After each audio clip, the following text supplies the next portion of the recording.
work, hard work, hard work, hard work, hard work, work. There you go. Forward! Hard work, hard work, hard work, hard work, hard work, work. There you go. Forward!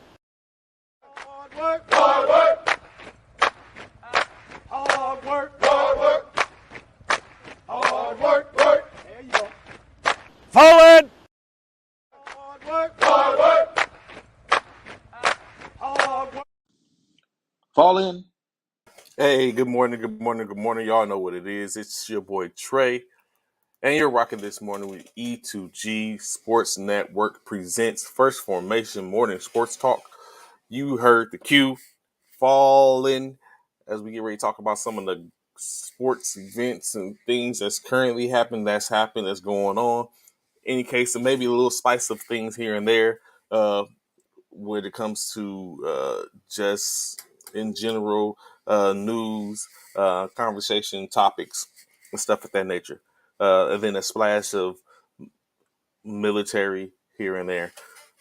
I hope y'all having a gracious day today. I hope your week is going great as we get ready. It's Friday. Some of us ain't got no job. Some of us ain't got nothing to do. In the case of my man Cornelius, the people's coach, stimulate your mind with some sports talk. Don't get it. I don't want anything to come out and be like, yo, Trey was supporting and pushing the initiatives for. Nah, stimulate your mind with some sports talk. In any case, I hope y'all is enjoying your day, as I was saying. Your morning, this early morning. It's Friday. Just before New Year's Eve, a Saturday. That's a turn-up day. So I hope y'all doing everything responsibly, whatever you're taking the part in. First and foremost, yesterday, the sports world uh, endured a tragedy as Brazil lost a real one, an iconic one, a prolific one, as the soccer legend known as Pele passed away at the age of 82 last week. Pele, the leading all-time Brazilian soccer player, scorer of all time, the only player to win 3 World Cups, passed away from complications from colon cancer yesterday in a hospital. It's unfortunate, of course, friends. All the condolences and prayers go out to his friends and families and loved ones. As you know, if you going, even if you ain't no sports, if you ain't or soccer or anything like that, everyone knew the name Pele. Um, so of course, we hope that his family um, his prayers and everything was taken care of. It's always hard when you lose a loved one, and this particular loved one was known to the world of many, many, many generations. Again, you may not know sports, you may not know soccer, but you know the name or heard of the name, or were able to assimilate the name Pele.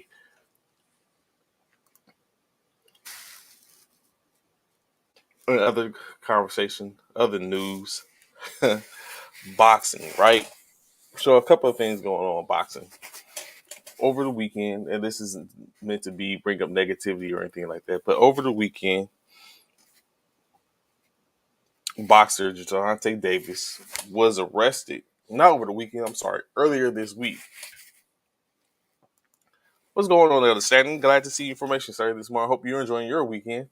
Uh, Glad to have you here, bright and early, falling in. That's what's up. Um, but Javante Davis, boxer Javante Davis, championship pound for pound boxer, number 3 ranked pound for pound boxer Javante Davis was arrested on Tuesday due to a charge of domestic violence. It was said in his report that he hit a young woman with a closed hand upside on the side of her head. It was even stated in more that he was recklessly driving, uh, in which Javante Davis came on his social media, since deleted, and stated that now all the stuff has to come out, that he's not guilty of any of these things. It was a young woman that basically called the police and said that someone was going to kill her. Um, in which the phone call dropped off, and then 52 seconds later, it was another call in which she was talking about it, in which he got arrested. He basically was booked on misdemeanor domestic assault, bailed $1,000, and of course, is going to be due to see to be in court, arraigned in court at some point.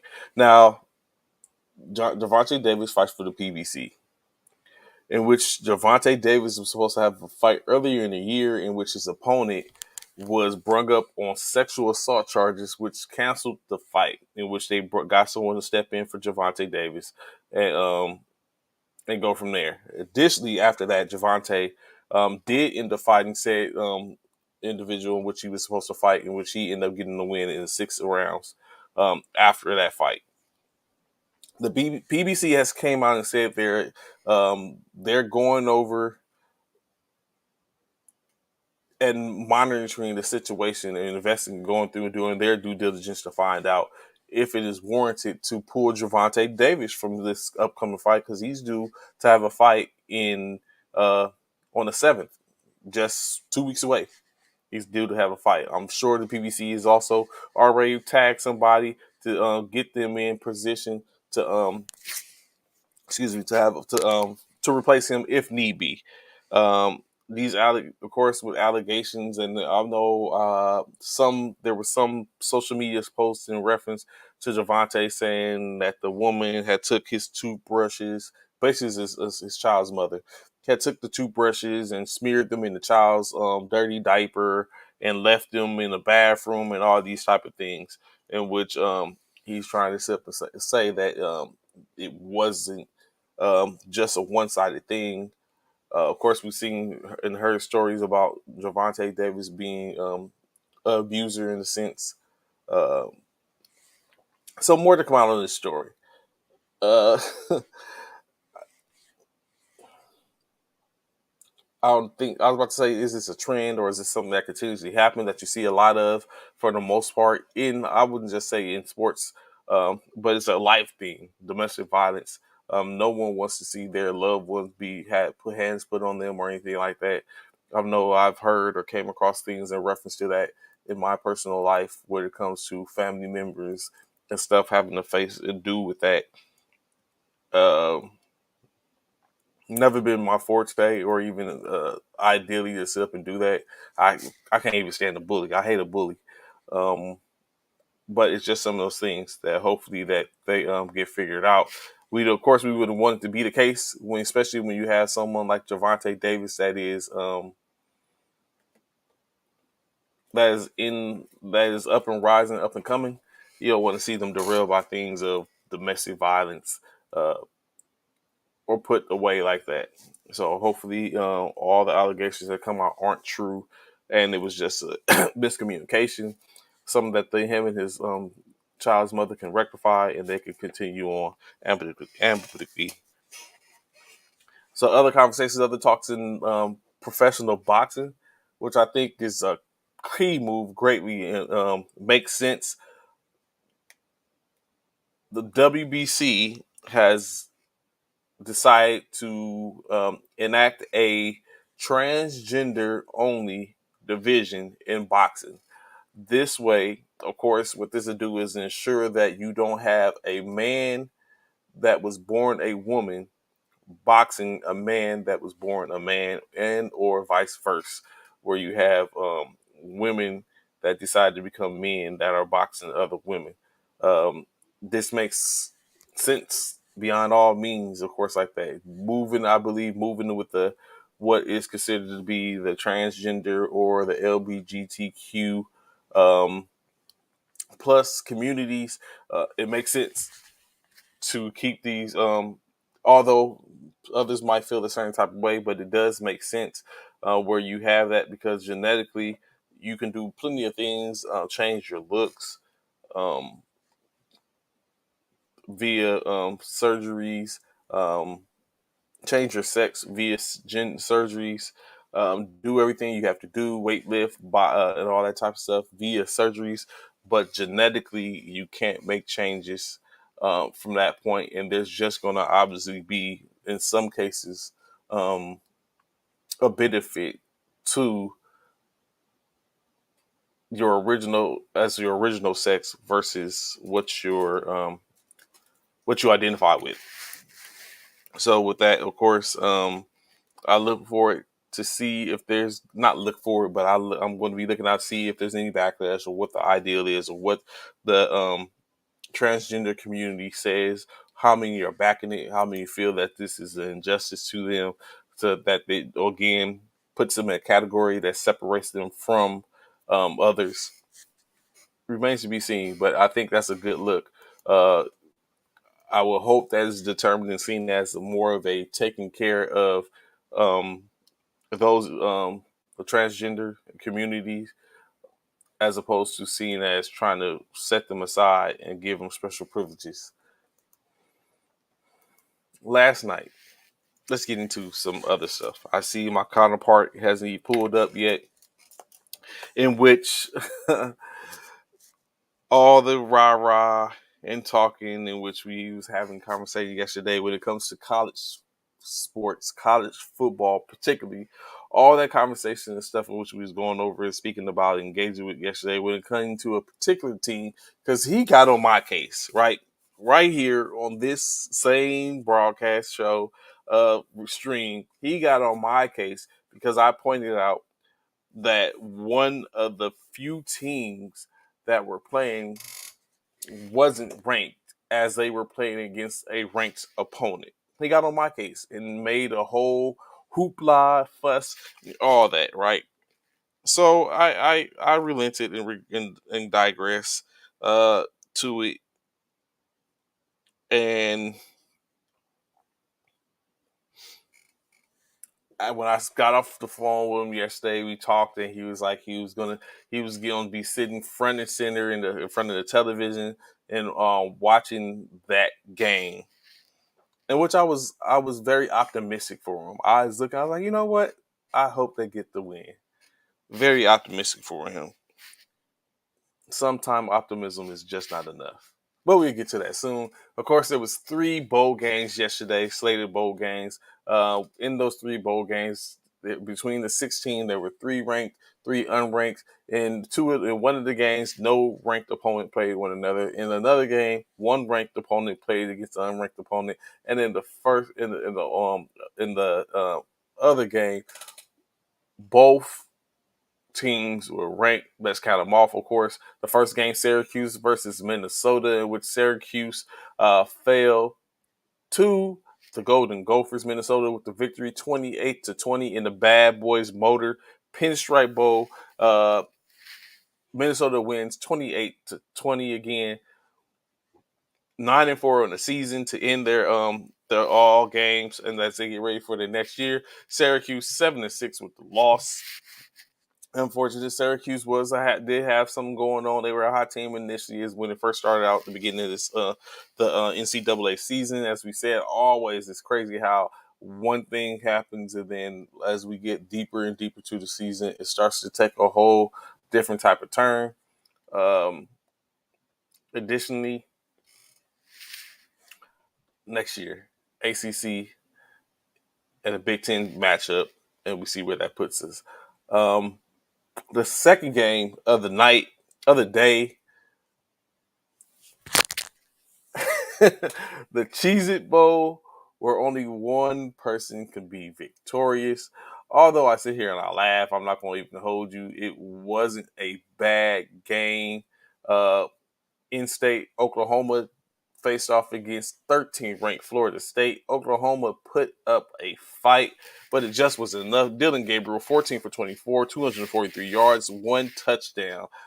Jordan Travis for the Florida State Florida State Seminoles, 27 to 38, 418 passing yards, two touchdowns, one interception. Javante Barnes rushed for 27 carries, 108 yards, one touchdown. Gavin Shawwick chucked 15 yards and 15 carries, 100 yards and a touchdown. Dylan Gabriel, 14 carries for 17 yards and a touchdown. For Florida State, 10 carries, 81 yards, two touchdowns with Rashawn Ward. Quarterback Jordan Travis, 7 carries for 50 yards. 13 carries for 25 yards from Trey Benson to lead the side in Florida State. The Seminoles, 8 receptions. Johnny Wilson, 202 yards. And oddly enough, out of all 202 yards, not a single touchdown. Ontario Wilson, however, 5 receptions for 74 yards with a touchdown. Marcuston Douglas, 4 receptions, 50 yards, 1 touchdown. Additionally, Trey Benson, 33 yards on 1 catch. And Dario Williamson, 2 for 23. McKillen, 2 for 14. Oklahoma, Marvin Williams, 2 receptions, 77 yards. Jalil Farouk, 4 receptions, 59 yards, 1 touchdown. Braden Willis, 4 for 58 himself. Drake Stoops, should have came to USC, 2 receptions, 27 yards. And with that, the Florida State Seminoles gets the victory, 35 to 32. What seems to make the difference, of course, a scoreless third quarter for the Oklahoma Sooners. With that, Oklahoma finishes their year 6-7. FSU impressively 10-3. Of course, more to go on for the upcoming season. Maybe Oklahoma comes back better. We're not going to negate the fact that Oklahoma was kind of more, in a sense, decimated when they lost their coach, Lincoln Riley. Oh, just in time. And the look on his face, everyone, just as. WGO, what's going on? How y'all living this morning on this Friday, last Friday of 2022? What's good, Trey? What's up? What's going on, man? I was just talking to the people about the Cheez-It Bowl. How actually Of course she was it talking was about. Of course she was talking to the people about the it cheese. was Of it course was she was. actually it wasn't. I didn't say anything wrong. I spoke the facts. But what are your facts to the game? I know you watched the game. 32-35. Yeah, A it scoreless was. third quarter. I didn't expect us to win, no way. Again, when it's all said and done, like I said, good morning, everybody. Sorry for my lateness. I was putting some stuff together. Welcome to First Formation again, but yeah, I wasn't expecting us to win. Mm-hmm. I figured we would lose the game.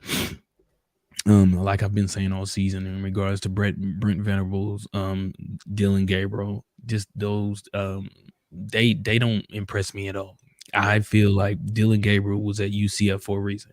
Mm-hmm. If he was a top recruit, he wouldn't have been at UCF. That's interesting. He wouldn't have been. He wouldn't have been at UCF. You know what I'm saying? So obviously, and it shows. It shows the difference in playing at UCF in that type of conference and stuff of that nature, over there playing against that type of conference and coming over to the Big 12. He's just not that guy, in my opinion. Mm-hmm. And that's just me. However, and then I don't feel like Brent Venables is the right coach for us. He's supposed to be a defensive coach, yet and still we've got more points scored on us in this one season than we've gotten scored on us in 24 seasons. This is the first time in 24 seasons that we have had a losing season. The last time we had a losing season or lost this many games was in 1998. 24 seasons. That's crazy, bro. That's So crazy. do you think it's fair to put that on Brent when a lot of the players left. He lost a lot of talent in that case, and it was just an off year. Do you expect there to be a better showing come next year, especially with the top recruiting class in one of the top recruiting classes in 2023? I'm hoping. I'm hoping we supposed to get a better quarterback in the upcoming draft. We supposed not draft but class. Hopefully this quarterback will outshine Dylan, which shouldn't be hard at all. I just feel like with this recruiting class, like you stated yesterday, we're the top 5 in recruiting in this first recruiting segment. So hopefully we'll get somebody that will come in and do what he's supposed to do. But when it's all said and done, Brent has to do something with the defense. Our defense is atrocious. It is horrible, man. 202 yards to one man.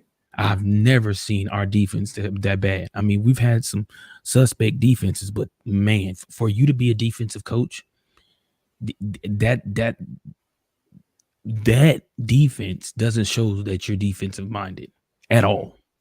In my opinion, that doesn't show you're defensive minded at all. Brent has to do something, and that part right there, to me, I feel like he's not defensive minded enough to play at this level. I don't know where he came. I forget where he came from before this, but I don't know, man. That's just pathetic, and it's an embarrassment to me. Like, come on, man. Florida State, don't get me wrong, they had a better record than us, but come on, man. That game was close, and we almost pulled it out, but looking at the game, I knew by the way they were playing. You started looking at it like, yeah, this ain't gonna go. This ain't the business. Like, this ain't gonna go well. I stopped actually at one point. I stopped watching it because my brother-in-law, he a Dallas fan, Cowboy fan, so he was like, "Hey, you still watching this?" I was like, "Nah, we lost that game, and the game wasn't even over, but I knew we wasn't gonna win it. The game wasn't over at all, but I knew we were not going to win. I think it was tied up at the time, and I was like, we're not going to win this game." So, yeah, you can turn it. I think it was 25-25 or something like that when he turned away from the game. Yeah, it's embarrassing for the Boomer Sooner Nation, man. Well, I hope y'all are able to recover and it comes out to be a better situation. And I know it doesn't do any good seeing Caleb Williams win the Heisman Trophy after leaving Oklahoma. Yeah, it doesn't. I'm not gonna front. It doesn't. It doesn't do us no. It doesn't. I didn't expect him to win, but he won. It is what it is. Congratulations to him.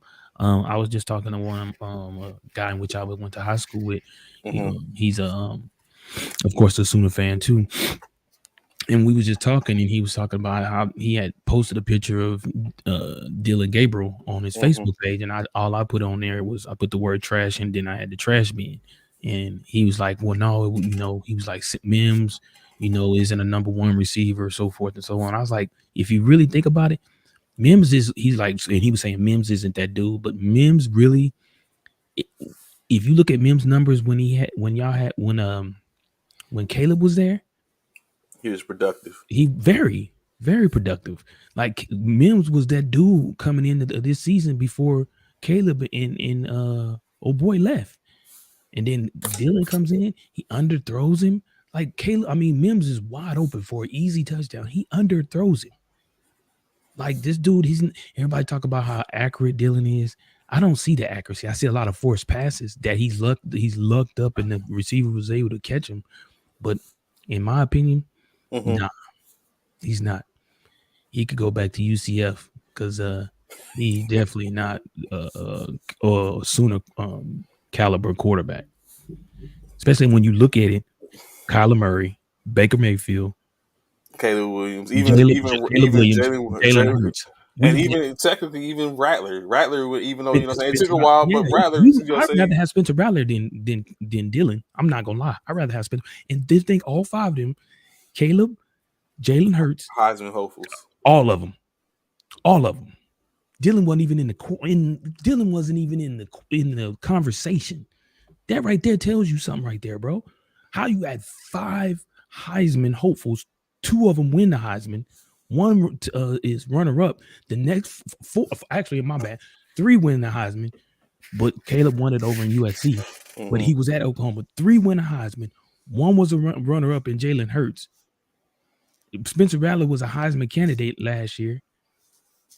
before Caleb came in, and then we get this dude who is not even like he's not even spoke about as a Heisman hopeful. Come Do on, you bro. That think right that? there Do you think that had to do speaks with the volumes. fact that? Do you think it was the fact that he was that was Venable? Do you think it might have been different for Dylan Brooks had let's just say had it had been Lincoln Riley still there? Do you think it? I mean, of course, if Lincoln Riley was there, Caleb Williams would have been the starter. Right. But do you think Facts. Lincoln Riley could have had been possibly the a better? I mean, is he the Heisman quarterback? Is he Is the he the Heisman Heisman whisperer? whisperer? Yeah. I mean, this track record speaks for itself. He got 3 in the past 5 years. He got 3 Heismans and 1 runner up and 1 hopeful in Spencer Rattler. I mean, the numbers don't lie. I'm just being honest. The numbers don't lie. Completely 100, bro. The numbers don't lie. So, I mean, you tell me. He sounds like the quarterback whisperer. Is Caleb leaving this year? Or is he leaving? Or No, is he no, staying? he's gonna stay. He's gonna stay another year. He If said he got Caleb, it's unfinished business. well, we know that ain't gonna. He's not. I mean, this not gonna change nothing. But anyway, we will see if he'll be a runner up again. See if he can repeat. Let's see if he can repeat. You know what? I don't want the Heisman for him. You know what? I would. He already got it. I mean, I don't. yeah. I don't want another one for him. I mean, it's cool to get, but I don't want another one for him. I want a championship.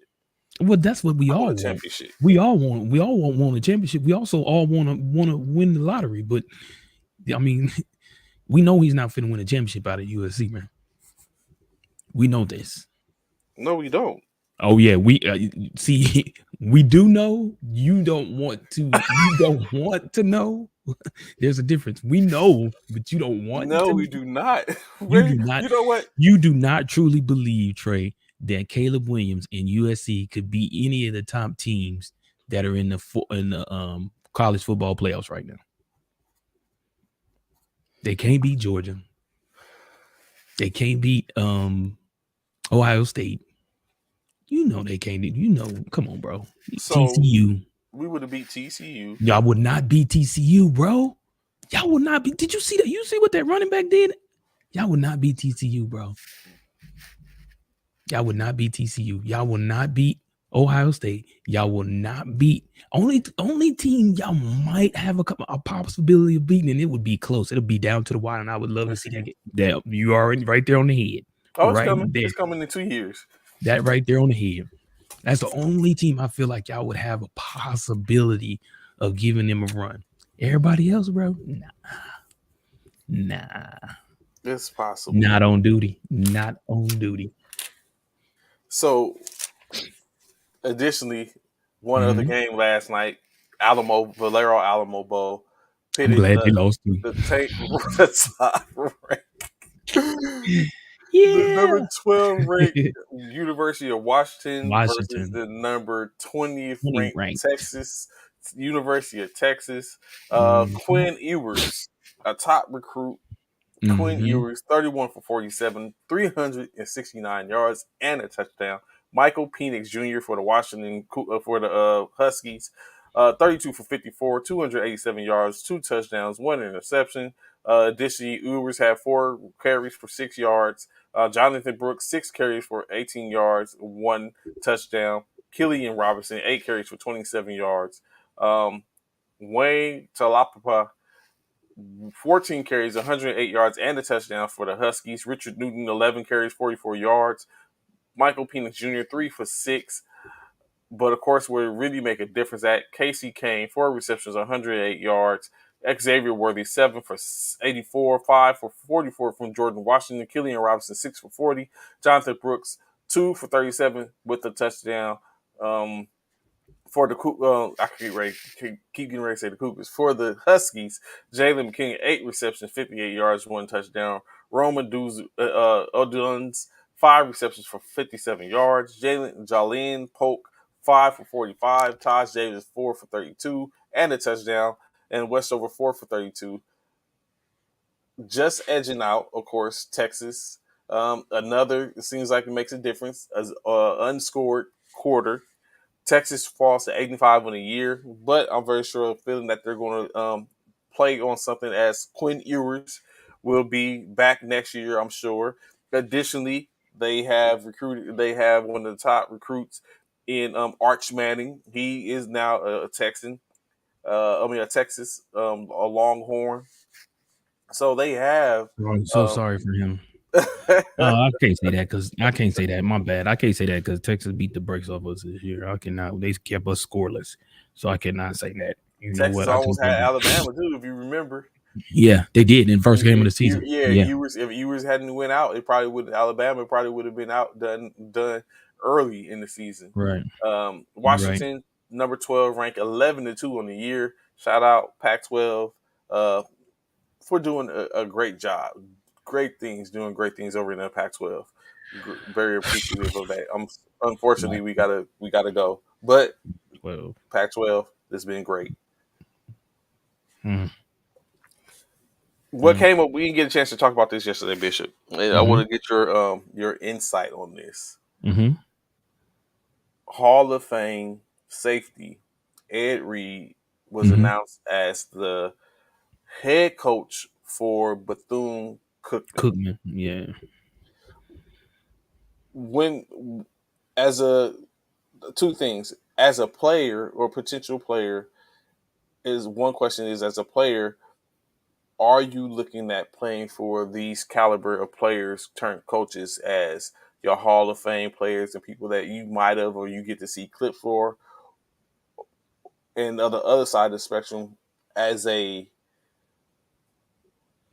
young man, or as let's say as a father, uncle, cousin, whatever like that, what is your take on going to play for these caliber of players or type of players that when you have coaches that have been in it a long time, your Nick Mm-hmm, Sabans, Jim mm-hmm. Kelly's, um, Lincoln Riley's, and stuff like that, and then you get Deion Sanders, Ed Reed, Former players, yeah, former Hall of Famers. Eddie George. Like Yeah, you get these Hall of players. So, Famers. what's your take on that? I think that's a good thing, man. Okay. I think that's a good thing. I mean, I saw somebody post earlier that Ed Reed's following the footsteps of Deion Sanders and Eddie George. Eddie George in regards to being a Hall of Famer and um, going to coach FB HBCU. HBCU. Thank you. I don't know why I couldn't say that right then, but yeah, I think that's I think that's amazing. I think that's good for the programs over there at HBCUs. I think it gives them an opportunity to be able to be seen as potential, uh, athletes going into the NFL. Mm-hmm. I think it puts a spotlight on them to give them a more looks. So I commend them, and I'm happy for Ed Reed and what Deion Sanders and all of them have done. I think that's a good thing. So you said you think it's a good look for the program. So with saying Mm-hmm. that, is it so? Let's say Ed Reed does equivalent. What's good, Shay? How you doing? Good morning this morning. Glad to have What you up? in What for up? What us. up, man? What's up, Shay? So Good morning. let's say Ed Reed becomes effective and he does what he needs to do, right? Mm-hmm. And he becomes Dion esque or even better in that at Bethune Cookman Mm-hmm. and other organizations, and then the big dogs come knocking and he Mm-hmm. leaves there. Is that, in your opinion, still the same thing? Like being effective? Like he came in, he did what he needed to do, he put them on the map, he got them notoriety. Now a promotion type situation comes up where Oklahoma comes knocking or something like that.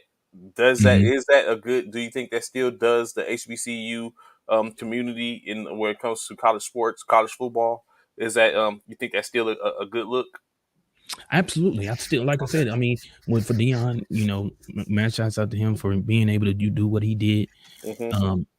at Jackson State, and then having the opportunity to go to Colorado and be a head coach. It opened the door, I think, and I feel like it's going to open the door for more former athletes, former former Hall of Famers. And Hmm. if that's the way that we have to get into the NFL to have more diversity at head coaches, so be it, man. I'm all for it. I'm all for it. mad shouts out to Ed Reed and all of them for being able to do that. Sometimes you got to take a step here first to be able to take the bigger step later, and that's what Dion and I think Dion and Eddie George were ones who kind of like opened the doors for that. You know what I'm saying? Eddie George, I guess he's pretty much got to get his program on another level. And Dion's track record has spoke for Jackson State, 2 successful seasons out there at Jackson State. So it was a matter of time before Dion was getting moved up. Let's see if Ed Reed could do the exact same thing for Bethune-Cookman and change that program around and find a way to get himself in the NFL as a head coach. We'll see. We'll definitely see. But I mean, I definitely feel like that's a platform for them to be able to, get more student athletes a better look into possibly making it into the NFL. Because we know, HBCU student athletes don't get looked at it nearly as much as, D1, D2. So, in this last topic in college for the most part, not yet. Hold on. Let me pump my brakes.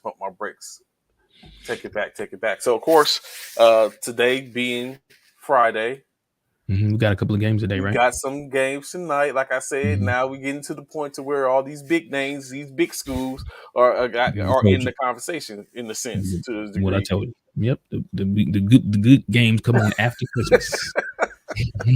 So you got the Duke's Mayo Bowl that puts Maryland unranked. Let me be politically correct because someone jumped on me yesterday because I said unranked at a particular time. So Thank you. Unranked Maryland 7-5 versus unranked North Carolina State. That's a matter of fact, that's an 11 a.m. bowl. So as we're getting off here, you can fall right into that game. They're playing in Charlotte, North Carolina. We got the Tony the Tiger Sun Bowl. Not to laugh, saying Tigers are a great thing, but the Tony the Tiger Sun Bowl at 1 p.m. that pits 18th ranked UCLA, 9-3, 18th ranked UCLA against the 8-4 Pittsburgh Pitt Panthers in El Paso, Texas. In that game at the Sun Bowl, 57 degrees. Woo, it's cold out there, boy.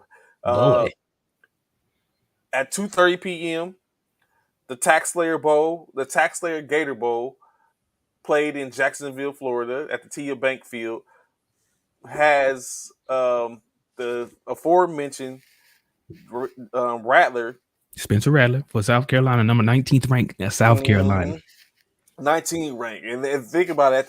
Listen to that. At the end of the season, all throughout the season, Carolina wasn't on the radar. Yeah. Spencer goes through and have a couple of great games, gets them back in the ranking, 19th ranked South Carolina, 8-4, as Bishop just said, faces off against the 21st ranked Notre Dame Fighting Irish. He said that's the game. 3:30, the Barstool Sports Arizona Bowl. Tucson, Arizona, has put together the 9-4 Ohio Bobcats against the 7-5. Now this game should have been before Cowboys. Christmas. That game should have been before Christmas. That should have been a game that's before Christmas. There's no way that game should have been after Christmas, bro. And in prime time, very sure one of the top games of the year. We would hope to see it. Well, no, I don't hope to see. I don't think this one's going to be that good. I think it is. I really do. The Hard Rock Stadium, Miami Gardens, Florida, hosts the Capital One Orange Bowl, putting the 6th ranked 10-2 Tennessee Volunteers against the 7th ranked 11-2 Clemson Tigers. It's an orange affair. It is. It's going down. Clemson is the favorite. That part. What a correction. Clemson is the underdog. 6-point underdog. Oh, okay. Clemson is 6-point underdog. So you think this is going to be a good game, Bishop? Oh, absolutely. That's definitely the game of the day of today. All Well, them other games. both teams aren't going to have their starting quarterback as DJ DJ. Ugalele Yeah. left Clemson. Tennessee's their quarterback injured, even though he did. Their current He was quarterback has got that some time. that was Tennessee's that right there, the fall of Tennessee's quarterback. That was detrimental to them, because if he hadn't got hurt, there's no telling what Tennessee would have done, man, because they was running through people. They was running through, and that wide receiver they got was Did he get hurt too? Did he? He got I hurt think too? maybe did he? I thought. Well, no, he didn't. No, he didn't. But Did they he? had a Did he couple of get wide hurt? receivers. They had a wide receiving core. Yeah, but Hendon Hooker, man, that bro, he was the truth. And that wide receiver, what is his name? Hyatt, ridiculous. 6 feet, 180 pounds, bro. He's the truth, bro. And he's what is he? Hyatt is a junior. He's a junior, and Hooker is a senior. Oh, so that sucks. That's trash. He's a senior. Yeah. And Yeah. so, of course, that is the games for tonight. But it starts to go down on Saturday. It's going Yes, down on Saturday indeed. in New It's Orleans about to at go the Super Bowl down. Dome. At the Superdome, All-State Sugar Bowl puts ninth-ranked Kansas State 10-3 against sixth-ranked 10-2 Alabama Crimson Tide. Alabama's a 6.5 point underdog. Do you think Alabama has what it takes to right that ship, or do you think it's time to just go ahead, Nick? Gonna have to lick his chops and get into the go into the next season um, with that top recruiting class and make something happen. That's gonna be a good game, whether people believe it or not, between Alabama and Kansas State. Mm. Kansas State is always a force, man. They are a team who in the Big 12. Oh, that's a Big 12 team playing on December 31st. Oh, okay. Big Yeah, 12 that's a against the big. Yeah, SEC. yeah. Oh, okay. Just wanted to make sure. Uh, I don't think there's any Pac-12. Got I don't think there's no Pac-12s playing on the 31st. Oh, okay. Oh, okay. No, Just we're going deeper into the year. when are y'all playing? Y'all play on the second. Mm-hmm. Y'all play on the second. Okay. Oh, okay. And Utah. Both y'all got two teams. Wow, first time in years, probably. But anyway, yeah, that's gonna be that's definitely gonna be that's in New Orleans, so that's definitely gonna be a good game. Kansas State is a force. Like I said, they always play us difficult in the Big 12. They've got great talent over there in Kansas State. This may be a time in which Alabama may fall again and take a L in this game, but Nick Saban, he is the college football whisperer. You know what I'm saying? This dude has dominated for about a decade now. So, it is what it is. But definitely looking forward to that game tomorrow. Or, yeah, tomorrow. That is tomorrow. That's early. Yes, Ooh, that's tomorrow. early game, 11 o'clock. Mm-hmm. Yeah, definitely looking forward to that game. That's going to be a good one. Definitely a good game. Another 11 o'clock game, of course. Iowa faces off against Kentucky in the Trans-Perfect Music City Bowl, Nashville, Tennessee, at the Nissan Stadium. Iowa's a 2-point favorite. Is that another? No, that's SEC versus SEC. That's SEC versus Big Ten. Big Ten. Yeah. Mm-hmm. I'm thinking about Iowa State. Yeah. Oh, go ahead, sir. Keep going. And then TCU. when it gets to the meat and potatoes of the bowl game, The late games. the CFP semifinal games. First up, of course, at 3:00, you have the CFP semifinal game at the VRBO Fiesta Bowl in Glendale, Arizona. The third ranked Big 12. 12-1 Big 12 Yes, sir. runner up. The Big 12 runner up. Mm-hmm. TCU Horned Frogs versus the 13-0 undefeated Wolverine. second ranked Big Ten champion Michigan Wolverines. Michigan Wolverines, yes. Based off of what I've seen throughout the course of the season, TCU might get this one, Bishop. I do. I believe that too. I truly believe that. I do believe. Although they're the underdog, TCU might get this one. Yeah, I believe that. I believe they playing in Glendale, Arizona. The weather's going to be pretty decent. I do believe TCU is going to upset Michigan this weekend on Saturday at 3:00 p.m. on ESPN. I do believe TCU gets the upset.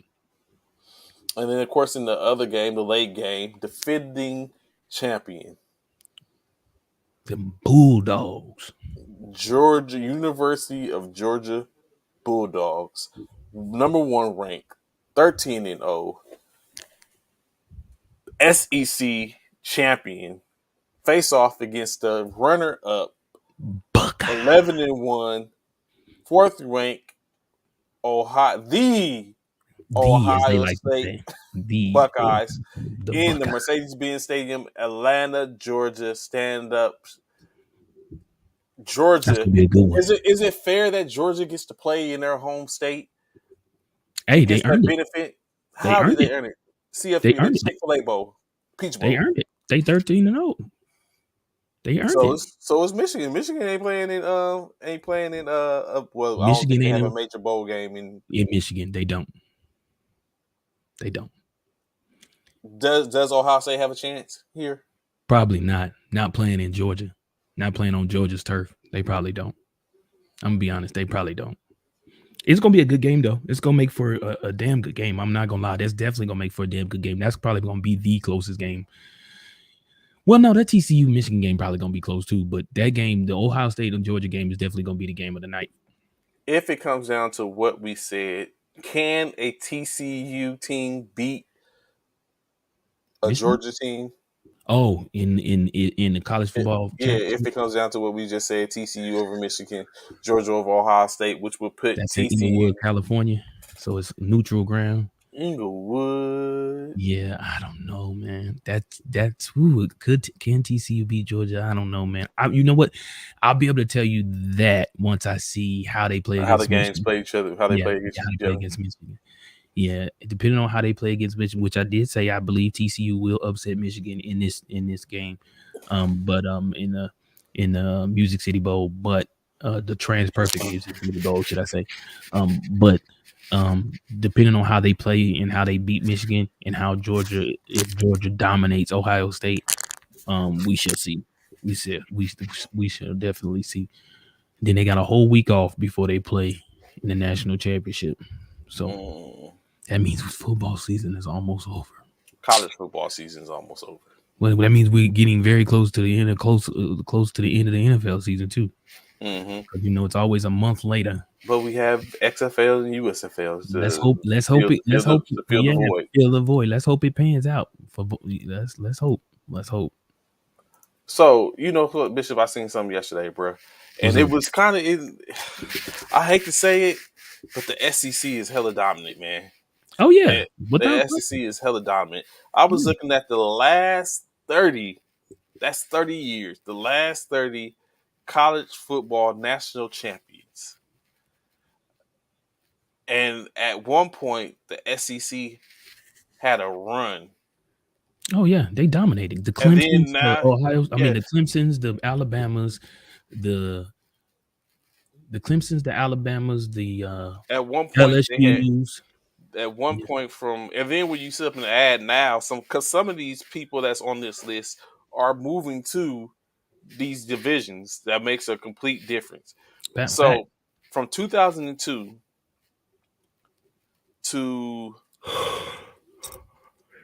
I just read it off. Let's go from 2000. Let's go from 2000. Well, actually, it starts in 92 over the last 30 years. In 92, Alabama, SEC. 1993, Florida State, ACC. Yep. In 1994 and 95, Nebraska, Big 12. 12. In 96, Florida, ACC. ACC. In 97, Michigan and Nebraska shared it, so that's the Ohio, AC. That's Big 10, yeah, that's the Big 10 and the Big 12. Big 12. Yeah. In '98, No, SEC, who Tennessee, shared it? Hold on, who shared it? Michigan and Nebraska. Nebraska. Okay, yeah, Big 10 and Big 12. Right. Yeah, Go ahead. Big 10 and Big 12. '98, Tennessee, SEC. SEC, In '99, Ohio State. I mean, correction, Florida, ACC. ACC, In 2000, Oklahoma, Oklahoma, Big 12, Big 12. 2001, Miami, ACC. ACC. Yeah. 2002, Ohio State, Big Big 10. 10. Mm-hmm. 2003, LSU and USC, which is Big SEC 12, and WAC 12. Pac 12 and the SEC. In 2004, Yeah. USC, WAC 12. Pac 12. 2005, what should have been USC, but it Texas, wasn't. Texas, Big 12. Big 12. 2006, Florida, ACC. ACC, SEC. 2007, LSU, SEC. SEC, 2008, Florida, ACC, SEC. 2009, Alabama, SEC. 2010, Auburn, SEC. SEC, 2011, Alabama, SEC. 2012, Alabama, SEC. SEC, 2013, Florida State, ACC. ACC, 2014, Ohio State, Big 10, Big 10. 2015, Alabama, SEC. 2016, Clemson, SEC. No, Clemson, ACC. I'm sorry, ACC. ACC, Clemson, yeah, Clemson, ACC. ACC, 2017, Alabama, SEC. SEC, 2018, Clemson, ACC. 2019, LSU, SEC. SEC, 2020, Alabama, SEC. 2021, Georgia, SEC. SEC. Yeah, SEC. That's why they considered the hardest conference. What up, Eric? What's good with you, What's man? good, bro? What's going Appreciate on, you man? for tuning in, man. What's good with you? Problems. Mad problems. And now you done added, and think about this, right? And you about to add 2002, 2000, and 2005 are now going to be, in a sense, considered SEC championships, in a sense, even though they were in the Big 12.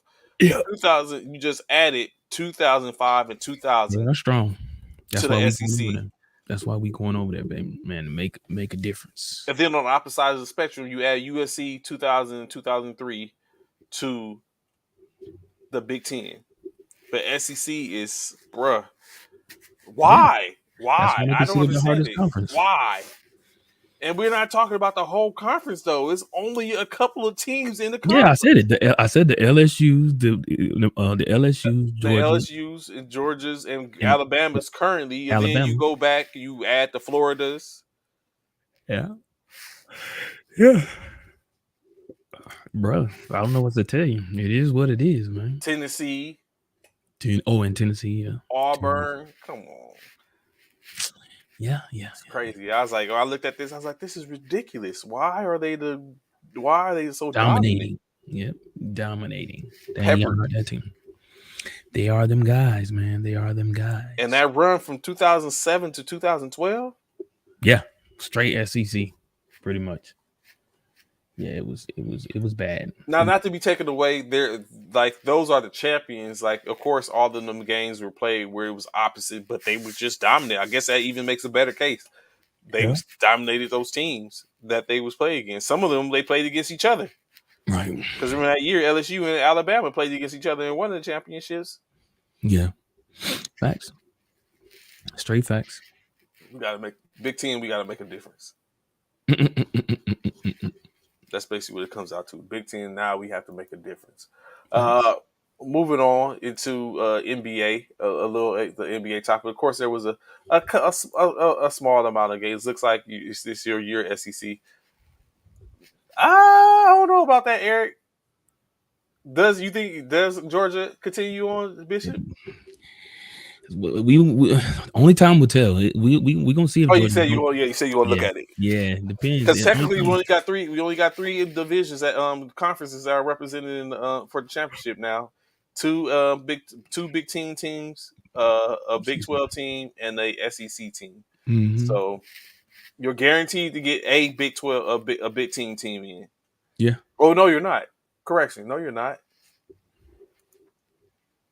No. No, you're not. It's possible. We'll see, though. We will see. It will be discovered. But I'm not gonna say it's a clear. My opinion, it's not clear cut. Georgia's not clear cut. The dark horse, in my opinion, is. I'm actually. I hate to say this because this dude is on right now. I'm actually pulling for TCU. Oh, hey! I don't. I mean, hey, don't sweat the technique, man. It is what it is. TCU might represent for Big 12, man. We'll see. Underdogs have done it before. Can't say they can't say it's not a possibility because it is. That'd be great too if they bring one back to the Big 12 again, man. It's been a minute for us. Been a minute. So, of course, like I said, NBA action, fantastic. Fantastic. The slated 6 games played last night. First and foremost, one of the first games, a 121-113 game that had Oklahoma City Thunder fall to the Charlotte Hornets. Currently 10-6, Oklahoma City's 15-20. The Thunder, led by Shea Gilgeous-Alexander's SGA's 28 points, 3 rebounds, 5 assists, 21 points, 10 rebounds, 3 assists from Josh Giddey, 22 points, 1 rebound, 2 assists from Lou Jensen Dort. Jalen Williams contributed with 15 points, 5 rebounds, 1 assist. 17 points, 3 rebounds, 2 assists from Trey Mann, 3 points from Mike Scola, 10 rebounds and 1 assist from Jalen Williams. Mm-hmm. Isaiah Joe contributed with 3 points, 4 points from Kendrick Williams. For the Hornets, of course, none other than LaMelo Ball did his thing. 27 points, 10 rebounds, 1 assist short of a triple-double. 25 points, 5 rebounds, 3 assists from P.J. Washington. 17 points, 13 rebounds, 2 assists from Mark Williams. 10 points, 6 rebounds, 6 assists from Gordon Hayward. 14 points from Mason Plumlee, 9 rebounds and 2 assists to go along with that. Terry Rozier contributed with 10 points, 4 rebounds, and 7 assists. And lastly, Jalen McDaniels, 12 points, 3 rebounds, no assists on the night. Oklahoma's not too far off though. The West is a hard place to play right now. So of course that's not too bad to be, in my opinion, to be at that record for Oklahoma. It's just you can't get too far behind as we get deeper and deeper into the season. You start to see these teams are starting to edge one another out and starting to really make a difference. The next game that was played, of course, a game that had a record set or reset. Oh, here this dude come, man. Brooklyn Nets on the streak. I don't see them losing until they play Boston. That part, Eric, speak on it, bro. This dude here, he hating, but I tried to tell him, y'all gonna want to listen to me, man. Y'all gonna want to listen to me. I told you, man. These Brooklyn Nets is coming. They coming, bro. The Cleveland Cavaliers played at the Pacers. With the Pacers being victorious in this game, Buddy Hield set a record with the fastest three-pointer made in the game. That record used to belong to Reggie Miller at 4 seconds. Hey, where Buddy Hield go to school at? Really, guy? No, I'm just saying. I forget where he went to school at. Oklahoma. Oh, okay. My bad. Buddy Hield with the fastest three-pointer, knocked down the three-pointer with 3 seconds into the game, which it started a spark to where the team was 19 for 31 from beyond the arc through the whole game. In the losing effort, the Cleveland Cavaliers fall to 22-14. Donovan Mitchell led their field with 28 points, 4 rebounds, 6 assists.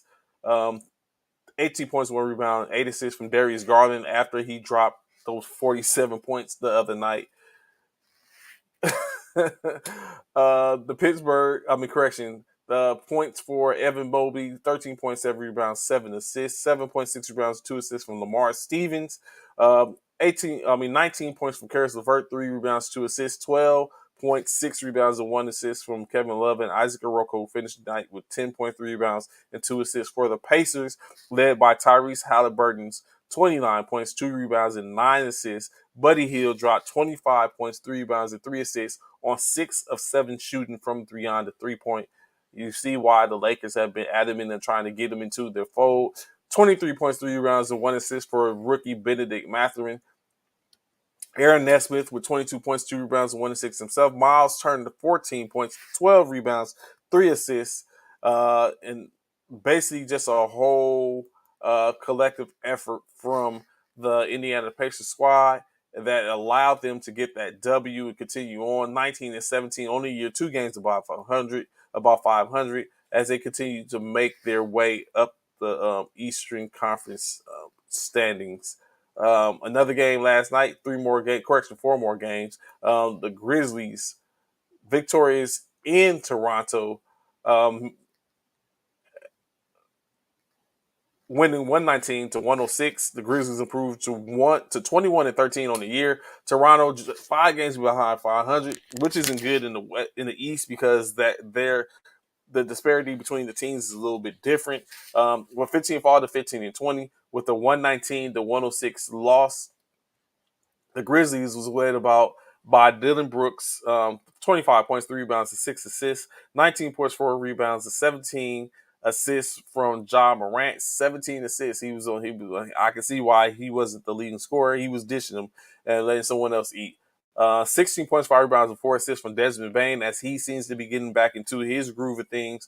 15 points, 5 rebounds, 3 assists from Jaren Jackson Jr., Triple J. He's doing his thing.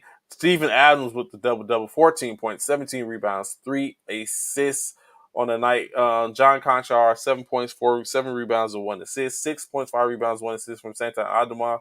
Zaire Williams, 5 points, and Tyus Jones contributed 4 points, 2 rebounds, and 1 assist. In the losing effort, however, the Toronto Raptors leading scorer Pascal Siakam, 25 points, 10 rebounds, 4 assists, 20 points from Trent Gary Jr., with 2 rebounds, 2 assists to go along, 14 point, 10 rebound, double-double for Scotty Barnes. He did have 4 assists as well. OG Abinowi, 16 points, 3 rebounds, 3 assists, 13.7 rebounds from Chris Boucher. Malachi Flynn contributed 6 points, 8 rebounds, 5 assists. And lastly, but not least, 2 points from Kim Birch and Jeff Dalton, 6 points, 22 rebounds, 2 assists in his 13 minutes of play.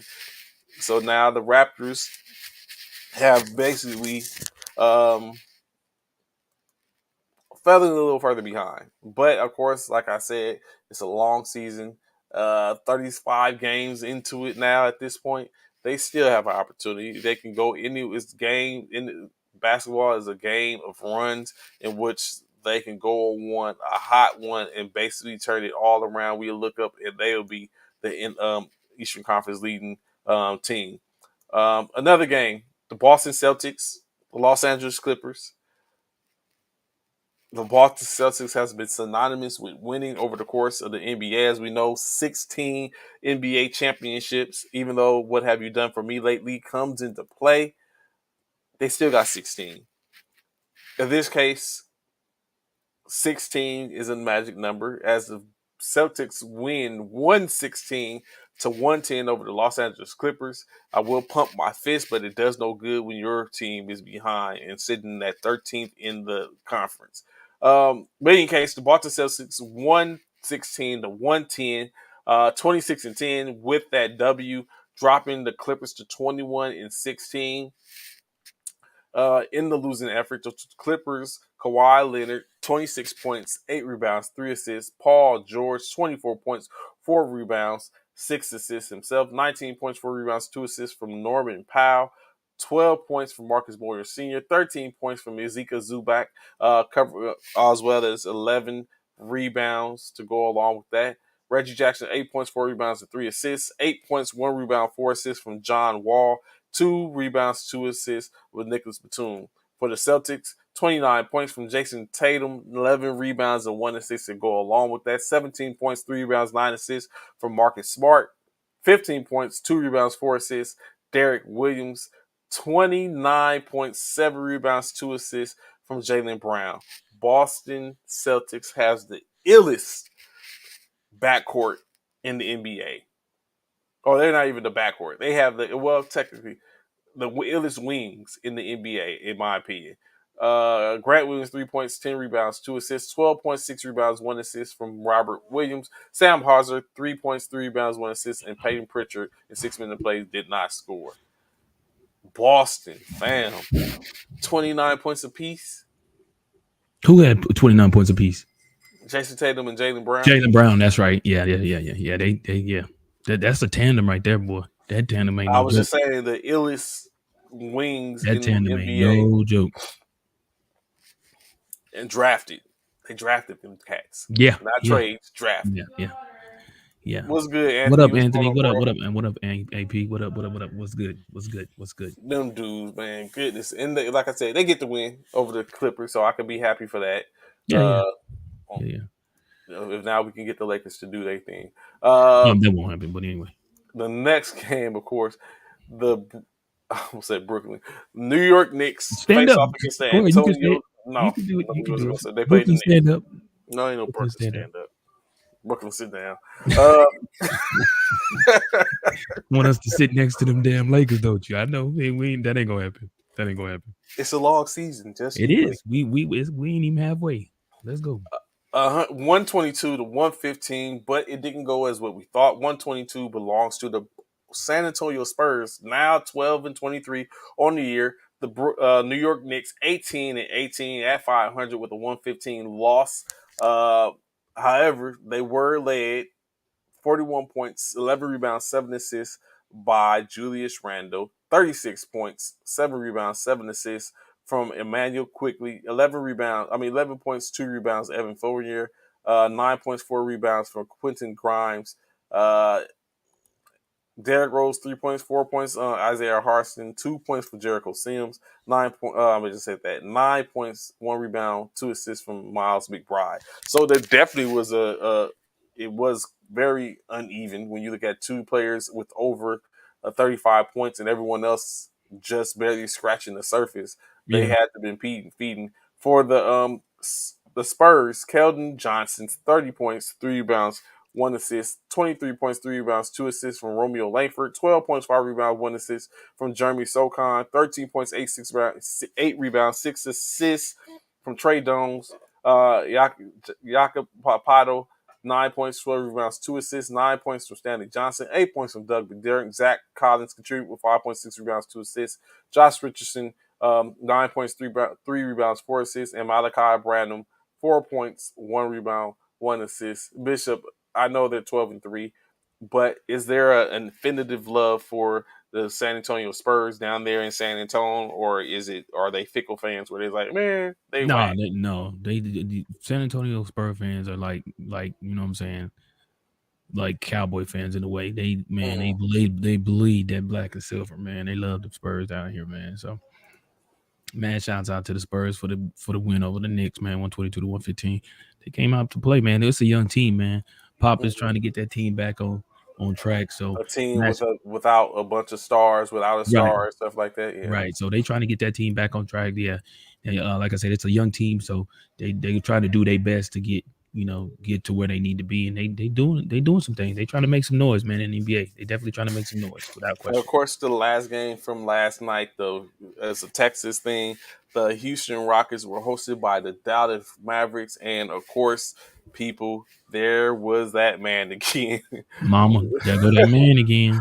The Rockets fall to 10-25 with the loss, 129 to 114, to the now 20-16 Dallas Mavericks and Luka Magic. 35 points, 12 rebounds, 13 assists, a 35-point triple-double just after coming off a 60-point triple-double. And before that, another 30-point triple-double. This man, Mama, there go that man again. if no one says anything, it's right now. Take advantage of it now, bro. It's happening now through January the 21st. Oh, yeah. This man is a front run. Yeah, it's front runner right now, right there, bro. Like without question, man. He's that dude. You might want to go ahead and know that this dude is the truth. Right now, it's the race has to be between him, Joker, and Tatum for the MVP. Boy, if you don't stop disrespecting KD and them, man. If you don't stop, bro, is not a MVP candidate. Why is he not? Why is he not an all-star, bro? He's an all-star. He's an all-star. I give him all-star. He's not an MVP candidate right now. Oh my god, not when you look at what these dudes are doing. The hate is real, bro. he is not. You cannot obviously think Okay, is you say he is okay. not in the same Let's stratosphere look. as Okay, Luca. let's look. I'm not even finna talk you to death. Let's look. Let's see who's. Let's Why see. he looks Let's this see up? who's leading. Let's see who's leading points per game right now. Okay, damn. Luca Luka Doncic is second with 33.6. Joel Embiid is first with 33.7.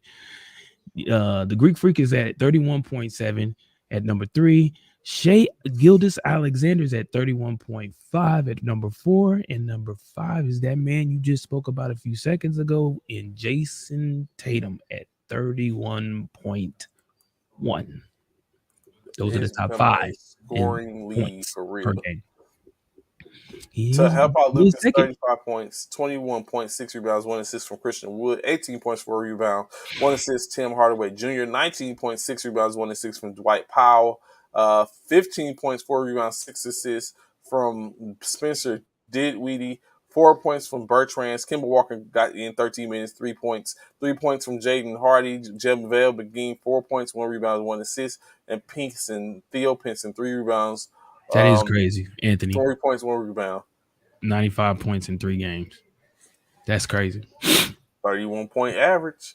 For the Rockets, 23 points from Jaden Green, 4 rebounds, 4 assists, 17 points from Kevin Porter Jr., Alpin Seguin, 11 points, 6 rebounds, 1 assist, 16 points, 4 rebounds, 1 assist from Jabari Smith, Aaron Gordon, 4 points, 3 rebounds, 1 assist, Bruno Fernando, Ty Washington Jr. contributed with 3 points apiece. Garrison Matthews, 5 points and 4 points from Kenyon Martin Jr., 6 points from Terran Easton and Usan Goruba, 9 points, 9 rebounds, 1 assist on the night.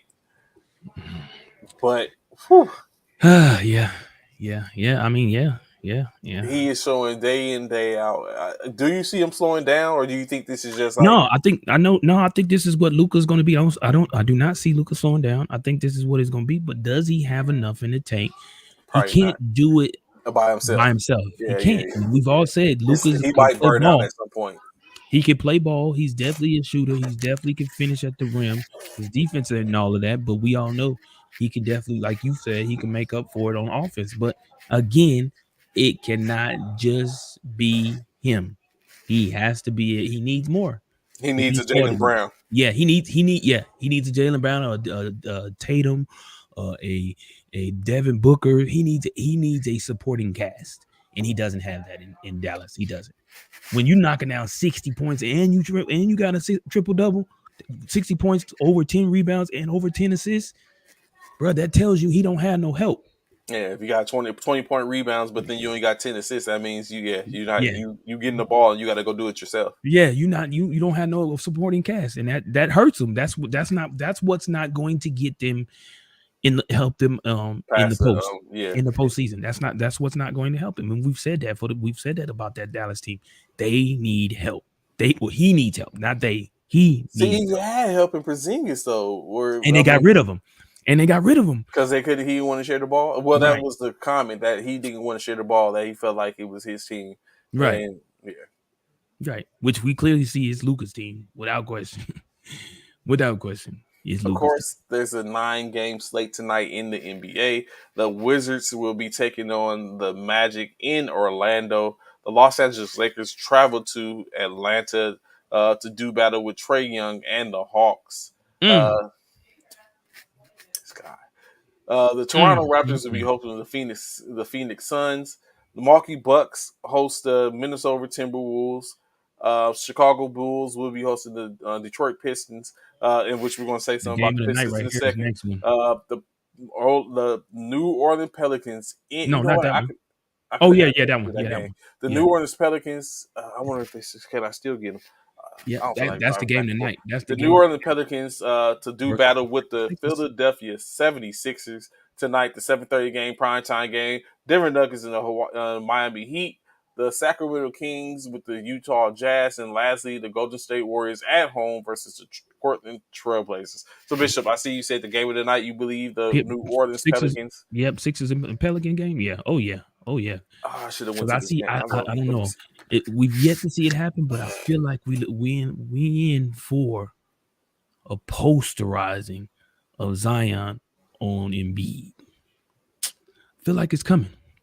Feel like it's coming. Feel like it's coming. We have yet to see it, but I think it's coming. That is definitely the game tonight. The game of the night. Like you said, it's at prime time, 7:30. Big game. 76ers.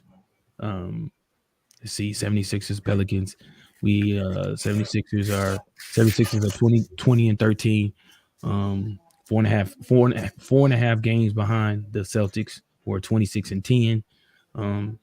They're on a right now the 76ers on a six. They're 8-2 in the last 10 games. They just lost their last games, and then the Pelicans, of course. The Pelicans are what are they? The Pelicans are first in the Western Conference at 22 and 12 with a 4-game winning streak. They 6 and 4 in the last 10 games. So yeah. This should be a dandy. This should definitely be a dandy. Embiid versus Zion. Zion Williamson. So last and least in the NBA, of course, yesterday we knew it was coming down, Bishop. We talked about it for a second. Yesterday, 9 players, a total of 11 players suspended from the Detroit versus Orlando Magic game. Of course, who got the most of it? Guard Killian Hayes, 3-game suspension. Mo Wagner, he got 3-game suspension. Mo Wagner suspended 2 games. Hamidou Diallo, 1-game suspension, and then additionally the whole bench, almost the whole bench from Orlando, as Cole Anthony, Mo Bamba, Wendell Carter Jr., R.J. Hampton, Gary Harris, Admiral Schofield, Franz Wagner, and Kevon Harris were suspended 1 game apiece. What the league has alluded to is that they're going to go ahead and stagger the suspension for the Orlando Magic squad, because doing that will make it almost ineffective for them to compete due to the one game. So they're going to stagger those suspensions for that time frame. Okay. One thing that stands out to me, Bishop, is Franz is the brother of Moritz Wagner. Mm-hmm. What would have been your temperament had you went back and looked at the video, and you ain't see your brother in the mix? Man. It's like you're going to look at the video. It's like, I don't care about no one else. Where was you at? Yeah. Where was your antenna? When this dude was knocking me out from the back. You should have been knocking him in the back of his head. You should have had the largest suspension at this point. Yeah. What is good, bro? Jumping over chairs and everything to get at him. You didn't like watch this dude just you didn't watch me this from dude behind. sneak me from behind, and you ain't do nothing. You like ain't pinch him. You got a 1-game suspension because you left the bench. Like, That's it? bruh, what? That's like, it. That's all you gonna do. I Like, should knock you in the back of your head. Not doing more, man. I should knock you in the back of your head. When I come back, I'm catching you. I'm gonna sleep you in the game. Yeah. Let you know how I feel. Come back. You finna catch these hands. I'm finna get suspended even more for knocking my own brother out and not helping. It's like, bro, where was you at? Yeah, like you said, where was your antennas? I'm looking looking back at the video. I'm like, I'm going into the video team. What's good, sis? Good morning. Glad to see you. What up? With us. I'm going back to the tape, and I'm going to have the editing crew. I was like, I want y'all to highlight my brother so we can see where his movement was throughout this whole ordeal. Yeah, I want to know where he was at. I want to see where he was at. So when I take him over here where he was at and bust him in his mouth, bust him in his head to the white meat, I want to know where he was at, because I want. Not to mention you, my big brother, bro. Hey, you letting your little brother get smashed? Come on, bro. Even if it was his fault. Like, at least act like, you know what I'm saying? Yeah, act like it. Bro, yeah. I don't care if you just jump at him or something. Do something. Or push him, you know what I'm saying? Pull him off him. Pull him. Do something. aggressively pull his jersey. Like you be like, do Bruh, something. Make me bruh. feel like, you know what I'm saying? Like Get you, kicked out. Do something to make me yeah, feel good. Do yeah. something to make me feel good. I ain't worried about nothing else. I'm like, yo, I Yeah. need to see that video. Let me It's see like, what my no, brother. I need to see the And video. then I'm gonna call and I'm telling mama and daddy. I'm calling mama and daddy. Mama, did you see him? Mama, he ain't even help. Mama, it sound like Day. Craig did it. Craig, he ain't even help. He ain't even do nothing, mama. You see him, he ain't do nothing, mama. Take him out the wheel. Mama, take him out the wheel. He ain't do nothing. Take him out the wheel, mama. I'm going straight to the tape. It's like, yo, yes, I need to see the tape. Yep, I need to see the tape. Once I did sit up and got all my scruples, like, yo, I need to see the tape. The aftermath. Like, bruh. yo, bro, where was you at? I don't even see you in the video. Nowhere. Like, why isn't you at the bottom of the pile trying to help me? Yeah. You should have been swinging them things at that point. Swinging. They should have been I'm like, your man, blood. he went in with it for his brother. Yeah, for his brothers. Like, you know what I'm saying? That's it should be happening. That's what we should be talking about. Yeah, he went in with it for his brother. Why you got 1 game suspension? I'll be looking right at the camera and saying, Mommy. Right, Anthony? I'll be, Mama, you see this? Mama. See, I told you, Mama. See, he shouldn't be your favorite. I should be, because you see, he ain't gonna take up for nobody. Why is you got less games and suspensions than I do? Yeah, you should have more. Yeah, because you just came in the way you came in. It's like, oh, they had this. You shouldn't. Matter of fact, you shouldn't even be playing the rest of the year, or at least half the year.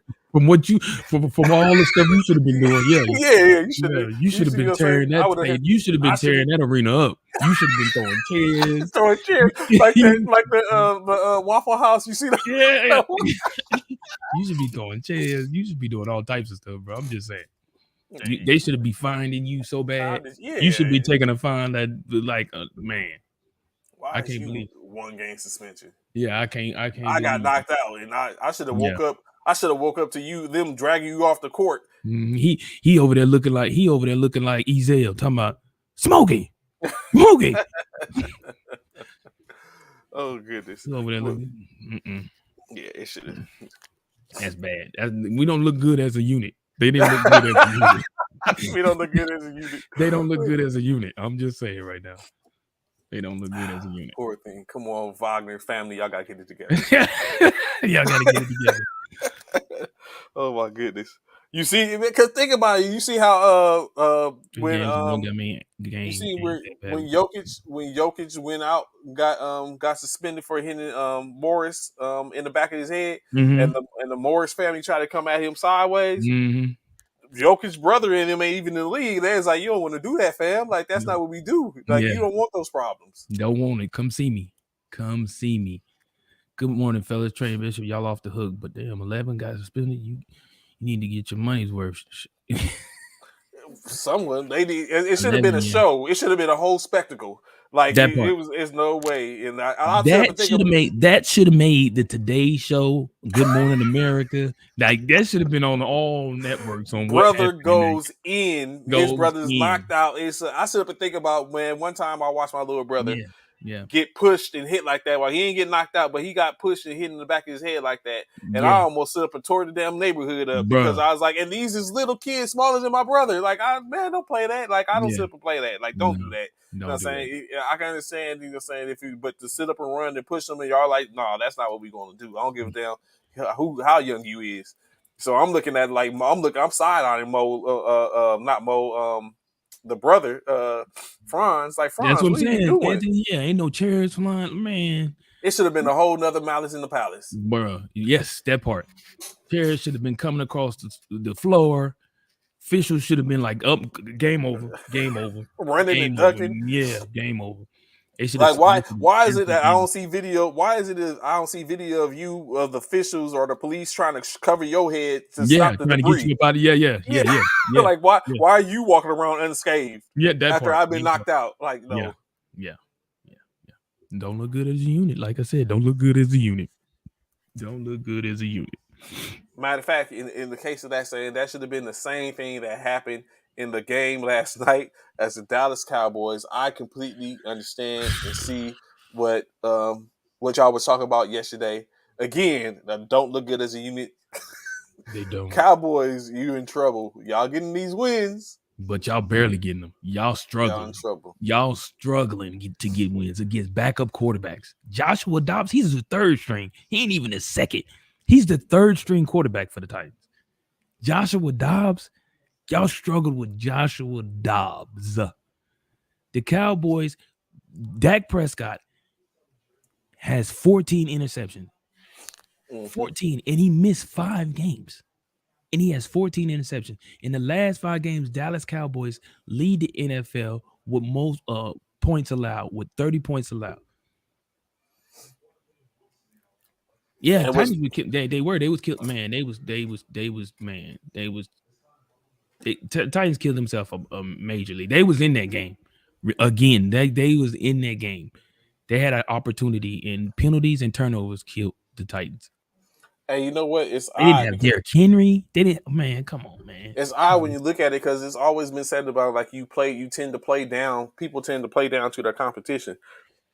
That puts them on the same plateau. And when you Right. look at that, you have when you take a look at that, you have the Houston game, Mm-hmm. um, The Eagles game. the Eagles game, the Jacksonville game, and now the Tennessee game, in which we talked about it. We was like, oh, they're going to run roughshod over them. And I seen a comment where someone was like, why are they not up by 44 points at this point?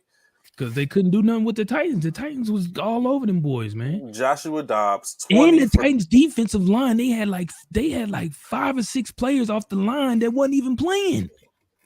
Joshua Like, bro. Dobbs, 20 for 39, 232 yards, 1 touchdown, 1 interception. Like let's break it down for Dobbs right quick. Joshua Dobbs got signed 9 days ago, maybe even Right. less, 7 to 9 days ago. He had just helped the Detroit Lions as the practice squad quarterback. He got a call, jumped on the plane from Detroit and flew into Tennessee so he can get in there so he can get to talking about the playbook. After that, his parents went to Detroit and drove his vehicle from Detroit to Tennessee so he can have it. Hassan Haskins, 12 carries for 40 yards. Jonathan Ward, 4 for 26. Traylon Burks, 1 for 20. Joshua Dobbs is 3 for 12 himself. Receiving, Traylon Burks, 4 receptions for 66 yards. Robert Woods, 5 receptions, 39 yards with a touchdown. Racy McMath, 1 for 39. Julius Chestnut, 1 for 33. Aquano was 3 for 24. And Haskins, 2 for 13 in that. For the Cowboys, Dak Prescott's 29 for 41, 282 yards passing, 2 touchdowns, 2 interceptions, which means now he's at 15 for the year. Malik Davis, 10 carries for 39 yards. Ezekiel Ellis, 19 for 37. Zeke needs to go to jail for highway robbery. Like, he giving people their 19 money carries. back. I told you he's a high-paid fullback. 19 carries for 37 yards, bro. 19 carries for 37 yards. If y'all don't sit here and say that dude is a high-paid fullback, I don't know what he is, bro. That's all he's good for, bro. Short yardage gains, goal line. That's it. He would not make another payday like that. Zeke is trash, bro. I keep telling y'all, Pollard is that guy for them. And you saw it clearly last night. You saw it firsthand. For a second, Malik Davis might be a little bit better than Zeke. That's what I'm saying. You saw clear firsthand last night. Pollard was out and Zeke 19 carries for 37 yards, bro. Seriously, this is what we paying Zeke for, bro? 19 carries for 37 yards, bro. So come on. CeeDee Lamb, you see how tall Dobbs' mom his Dobbs' mom's is hella tall. When she was sitting next to her husband, I was like, goodness gracious, I thought he was a kid. Yeah, that's just crazy, man. CeeDee Lamb, 11 receptions, 100 yards. Dalton Schultz in the bank, getting them in, 7 receptions, 56 yards, 2 touchdowns. T.Y. Hilton, 4 receptions for 50 yards. Michael Gallup, 3 for 39. Malik Davis, 2 for 23 himself. Noah Brown, 1 for 7. And Jake Ferguson, 1 for 7 as well in that. Zeke. They're definitely not going to. Like last night, I don't know if you was listening to the simulcast where Richard Sherman kept on, big ups to Richard Sherman, shout out, as he kept on giving the love for the 49ers, talking about Dallas hasn't done anything yet. That's the rhetoric. Dallas hasn't done anything yet. Like, what do you do all this in the regular season, you put up a fight, but y'all ain't made it out the first round of the playoffs. Yeah. So it's like they're saying, it's like, do that first. It's like all this is impressive, but it's not. You're not impressing me till you can get past the first round of the playoffs. You talk about Mhm. last year, San Francisco went there, punched them in the mouth when we was a 6 seed, and we ran through the conference all the way to the NFC Championship just to fall short Yeah. by trash. The Zarquiski Tart, but now the Titans 7-9 on the year, Cowboys 12-4. One game remaining on the year for both teams. The one game remaining for the Titans is a matchup with their AFC division foe, the Jaguars, next week, in which that's going to be a make or break thing, to where the winner of that game basically is going to probably be the AFC their division champion, and it's going to determine them getting into the playoffs. Yeah. At this point, I'd rather see the Jaguars in as opposed to the Tennessee Titans. Yeah. What did you Yeah. think about Joshua Dobbs' performance last night? It was okay, man. You could tell, he still needs some work. He definitely need work. Joshua Dobbs definitely has some work to do. I didn't know he had been on like 4 teams already though. I did not know that. I thought he was just with the Steelers. I didn't know he had been with the Browns, the Steelers, the Titans, and one other team. Like he's been with some teams already, and I had no idea that he was In with. 6 years, yeah. Yeah, Drafted no, by the Pittsburgh Steelers 4th round. yeah, Um, After that, got left yeah. 6th round. So I mean, yeah, 6 years in the league. What does that say? But for Malik Williams, though, like Willis, I'm That's what I'm sorry, saying. Willis. Remember Malik Willis? Yeah, yeah. So yeah, I don't, man, I don't know. Like Malik Willis, like Dobbs has been in the league longer, and he's Malik and Malik Willis is getting a start over him. Dobbs has skills, but needs to get a lot more reps. Talent is there. Yeah, I agree. I totally agree. He's got the talent. I just think he needs to. Yeah, he just needs somebody needs to. He Excuse me. gets Put him another under his chance. wing. He gets another chance next week. He's most likely going to start again for them, so he gets a little more effort, a full week to get in their books and kind of like learn and go from there, and an opportunity to potentially take his team to quarterback his team to the playoffs. Mm. Yeah, I mean, yeah, yeah, You don't sound too confident. bruh. Like Was it? I like Dobbs, man. I really do. I think he's very, very, very, very intelligent guy. I think he has, like I said, I feel like he has the talent. I just feel like he needs to be mentored by somebody to be able to, uh, make sound decisions and be able to come on the field and make his presence felt.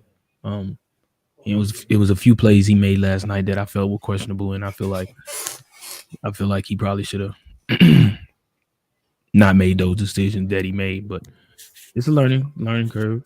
He's still trying to learn, and hopefully he'll get it done.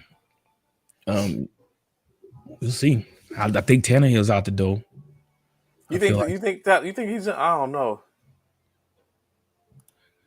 think about this, fellas. Short Short money money now. now. Yeah, that could be it. Yeah, yep, yep. So a lot going on, right? Mm-hmm. Do you believe, Bishop, that Russell Wilson is the reason why Hackett got fired? I do. We spoke You about do. this yesterday. I do. I feel like that was a part of it. I'm not gonna say it was all because of that, but I feel like, yeah, I feel like Russell Wilson was a bit of the reason on why he got fired. Yes, when you make decisions on bringing somebody in and they don't pan out, and then it looks as though they're making the team worse or definitely not getting better. Yeah, you definitely have to And then that I know know the answer to that. there were a lot of false narratives that someone went and they was saying that Jerry Judy was talking about Russell Wilson, and which he came back and said these are false narratives. Of course, he doesn't Mhm. have any problem with Russell Wilson. I didn't even realize that there was a problem with Russell Wilson. But do you get rid of the quarterback? I mean, or do you get rid of the coach? Like, I don't know if you get rid of the. like is it So like it was. why So is it? it's so late in the season. I was So about to say, or why is yeah. it that the quarterback the coach is the one that gets the axe? Like it's obviously you don't really know who the issue is or what the problem is. Maybe they go and ask some questions to find out, but why is it that the coach is the one that gets that's taken out? Hey, somebody got to be the fall guy. Somebody got to be the fall guy, bro. So they just got Russell, so they feel like they can't get rid of Russell. So somebody had to be the fall guy. So who's next in line? The coach. And it's funny that you say that. It's so funny that you say that because we talked about it yesterday. You showed me a picture to where it's being said now. When I heard it and seen it, and listened to the ESPN last night, I thought your picture came up in my head right off the rip. It's being said that because they don't want to fire McDaniels, that Derek Carr is being made the scapegoat. That he's the scapegoat. They don't want to get rid of Daniels, so they're going to use Carr as a scapegoat. Well,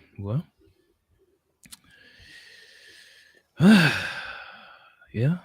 I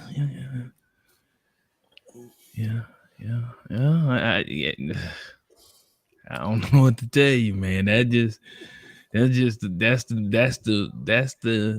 the nature of the beast being in the league, man. That's what so many people did when it's all said and done. Everybody talk about it all the time.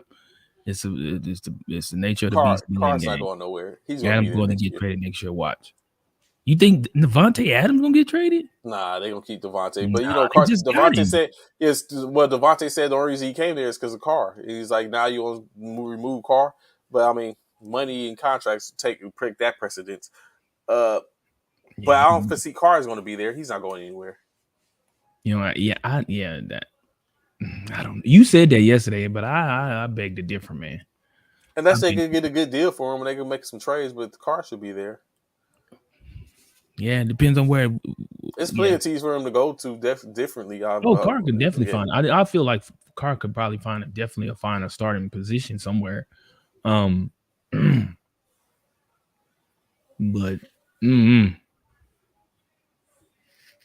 I don't know. Going to the Jets. I think you know what? You know what, comment? I think I know he don't want to go there though. Ooh-wee. I think actually who I think is going to the Jets are career killers. I think who I actually think is going to the Jets? Who? Jimmy G. Ooh. They reconnect with Robert Salah. Former coach, yeah. I think they're going to. I think that would be Jimmy G's destination. Yeah, and then of course we don't know. I mean, of course that's going to all start to pan out too once these teams that are potentially looking for other head coaches, i.e., the Cardinals.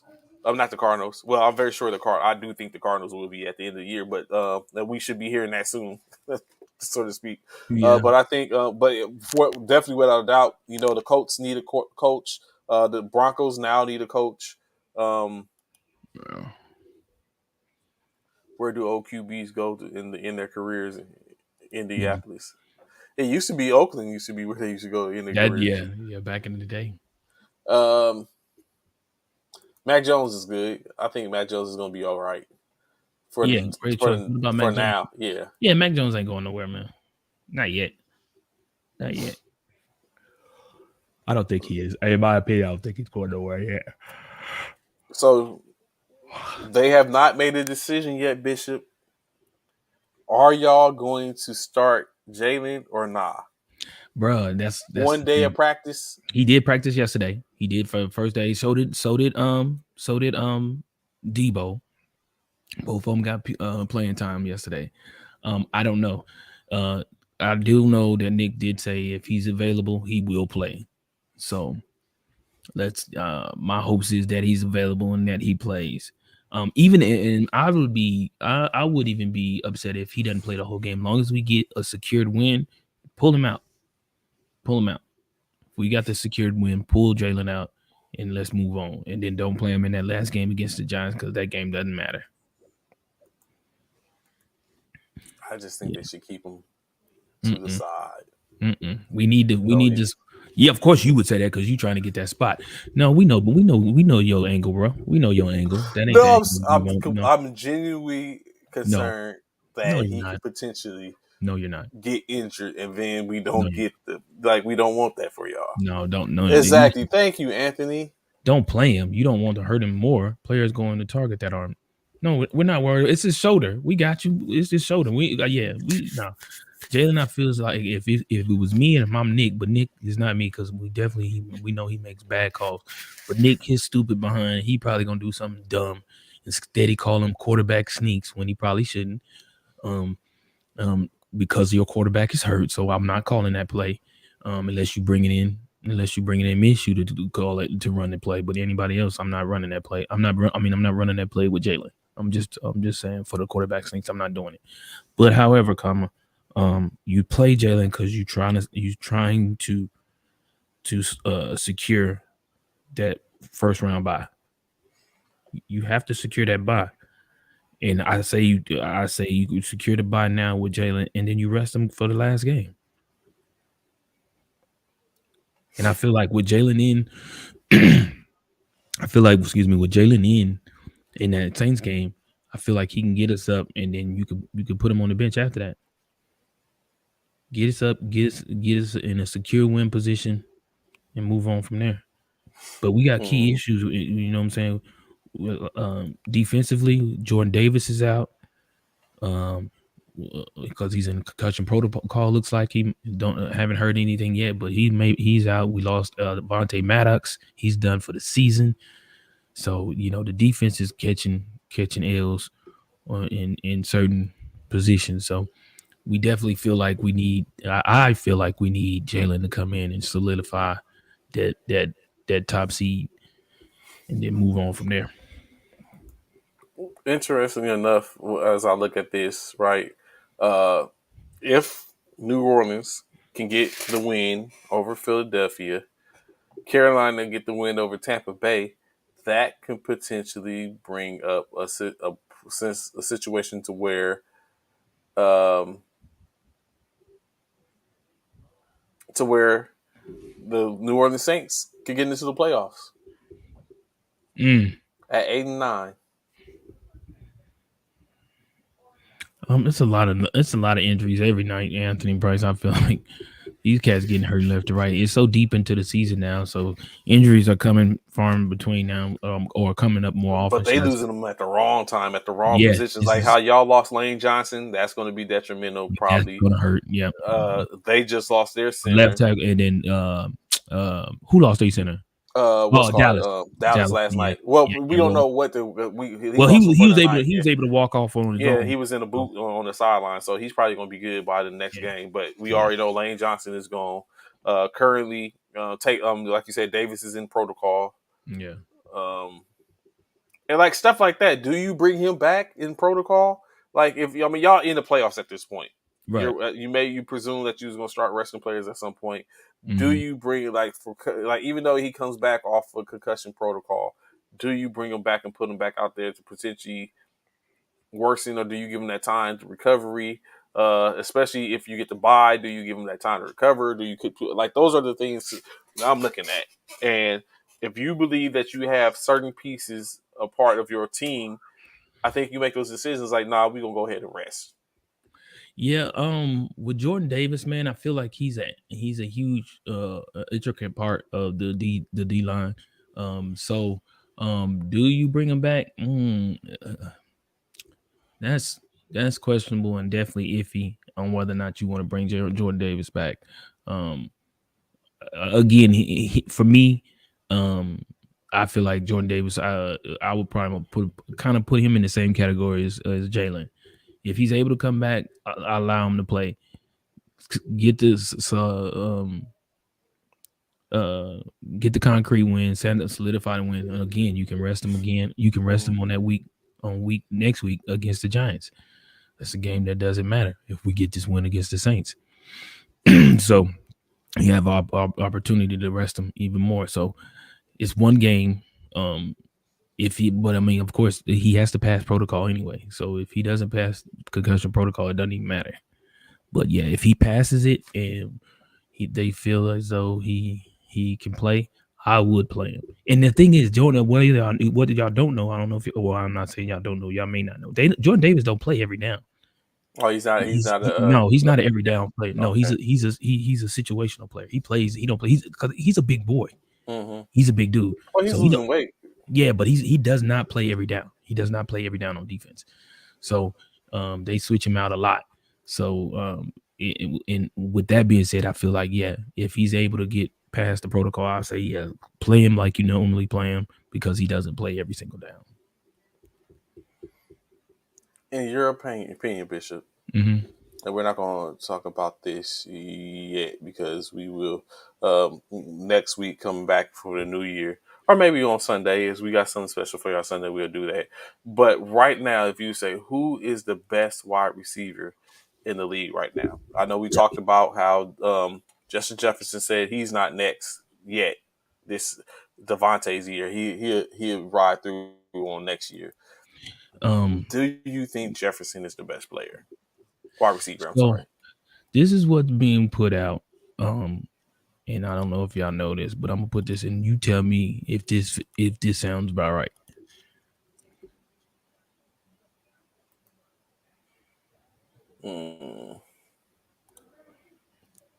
With Justin Jefferson with a little over 100 yards over on Tyreek Hill. Just a little over 100 yards. So you tell me, do you feel you got Justin Jefferson, Tyreek Hill, Stephon Diggs, AJ Brown, and Devontae Adams at 1290? The numbers don't lie, as we always say, bro. Numbers don't lie. You got to give him where credit's due. He's 100 yards over Tyreek, 300 yards over on Stephon, so 300 plus over AJ, and 500 plus on Devontae. Proof is in the pudding. Okay. You gotta go Jefferson, top receiver. You gotta give him props where props due, man. I'm just being. So what does that opposite side of the spectrum? What does that say for Kirk Cousins? That's his go-to. That's his. If Justin Jefferson goes down, Minnesota's in trouble. If Justin Jefferson, of course I don't wish that on him, but if Justin Jefferson was to go down, Minnesota. Okay, I can see what you're saying. Tough one. Jefferson, Adams, Hill. Because when I look at the list and look at comment pull up, if AJ Brown goes down, you still got Devontae. Right. Adams is still there. If you got Tyreek goes down, you still got Jalen Waddle. Yeah. Now maybe not so much for Stephon Diggs and Devontae. Yeah, but definitely for them two, they have someone else in which Justin Jefferson. So does that also make Jefferson the most valuable player on that team? Mm-hmm. Absolutely. What about in the league? Without giving up who you think the MVP of the league is. In the league? Yeah, so if you, like you said, most valuable player, he's the most valuable player on the team. You gonna say this, but you gonna say no, but I'm gonna tell you the most valuable player in the league it has to be Jalen Hurts. He has not lost outside that one game against Washington, and it clearly showed when he's not in the game how that team does offensively. 4 turnovers, 2 turnovers was interceptions by Minshew. It's those 2 turnovers, 4 turnovers total. The one fumble I feel like was Minshew's fault too. Not the one that Miles fumbled on his own, but the one that the bad handoff. So it was actually Minshew with 3 turnovers in that game. He is valuable to that team. Jalen Hurts, without him being out there on the field, he is very valuable to that team. Patrick Mahomes is another one. Thank you, Anthony. Patrick Mahomes is another one. Agreed. definitely most valuable player without question. I was gonna say him too. I totally agree about Patrick Mahomes. And you could say Justin Jefferson. You can definitely say that without question. I mean, like I said, numbers don't lie. You talk about Justin Jefferson, who has 1,700 yards receiving. You talk about Jalen Hurts, who has over 20, 30 touchdowns and like 6 or 7 interceptions. Like, come on, man. Like, I get what you're saying, Michael. I get it. But injuries is a part of the game. The fact of the matter is, it's most valuable. And clearly, Jalen Hurts is valuable to the Philadelphia Eagles because with him out, they're not the same team. They're not the same team. Same thing I would say about Justin Jefferson, and the same thing I would say about Patrick Mahomes. Any one of those three players are not in the lineup for their team. Likely enough, they would probably lose. Where AJ Brown, yeah, if he goes down, we still got Devontae Smith. So we still got our tight end. We still got things like that. Tyreek go down, you still got Waddle. You know what I'm saying? Things of that nature. So I mean, people going to look at Patrick and who he played. I'm just saying. I mean, I get it. I I think totally Christian get it. McCaffrey is the MVP. Stop it. He missed way too many games. If you ain't putting Jalen in it because of injuries, you definitely can't put Christian in. How you gonna put Christian in? He missed way more games than Jalen. Way more. Because what I'm saying is, since he's got to San Francisco, we've been a very dominant. He's definitely not the MVP. We have been not a very dominant team. People going to look at he definitely not. If you give Jefferson MVP, you have to give Kirk Cousins Offensive Player of the Year. Not necessarily, Anthony. How you figure? You feel like the Offensive Player of the Year and the MVP should be on the same team? You feel like they coincide with one another? I disagree with that, bro. I disagree with that. I totally disagree with that. I do not agree. Awesome show, fellas. I shared this. Appreciate you, Michael. Thank you so much, bro. We appreciate you a lot, man. We appreciate you a whole lot. I don't, Anthony. I don't totally agree that the MVP and the Offensive Player of the Year should be on the same team. I don't agree. I get what you're saying. That Justin Jefferson doesn't get his numbers if it ain't for Kirk. However, that happens to be Kirk's go-to. So yeah, I get it. If Justin Jefferson and if Justin Jefferson and Dalvin Cook and everybody and another one of the receivers over there, what's his name? What's the other receiver over there? Thielen. If Adam Thielen had high numbers, if Adam Thielen was like right behind Tyreek Hill, if Adam Thielen had Tyreek Hill numbers, or one of these top 5 numbers of these receivers that I told you in NFL, Tyreek Hill numbers or Stephon Diggs numbers, then okay, I could see Kirk Cousins being Offensive Player of the Year. But I get that. That he gets the numbers because of Kirk. I got that. But it's because that's his go-to. That's his go-to. If you look at it, then if that's the case, if you going like that, then Jalen Hurts definitely should get, if he don't get MVP, which he should, if he don't give you MVP, he should definitely get Offensive Player of the Year because both of his receivers got 10 touchdowns receiving. Both of them. So if that's the case, if you feel like that, AP, Jalen Hurts should get Offensive Player of the Year without question. I'm just saying, if you looking at it like that, let me see something. There's never been a wide receiver to win the MVP. No. It strictly belongs to quarterbacks and running backs. Yeah, that's why a lot of people feel it's biased, that it's not fair that wide receivers never win. But it's because of what Anthony is saying. It's because receivers are only getting their numbers is because the quarterbacks are allowing it. If the quarterback doesn't throw the receiver's never gonna get those numbers. So I totally that's why. That's why they say that, because it takes the quarterback for the receiver to be who he is, which that's just what it is. I mean, you know what I'm saying? When it's all said and done, that's just what it is. So, real quick, we're coming upon that time frame. But of course, before we get up out of here, we need to get our picks in.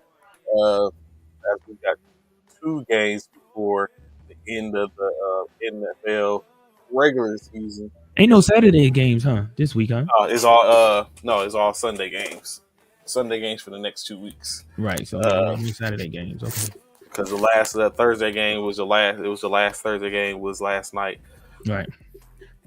in which all of us, myself, you, and Ron, both were victorious. Get these With picks those in.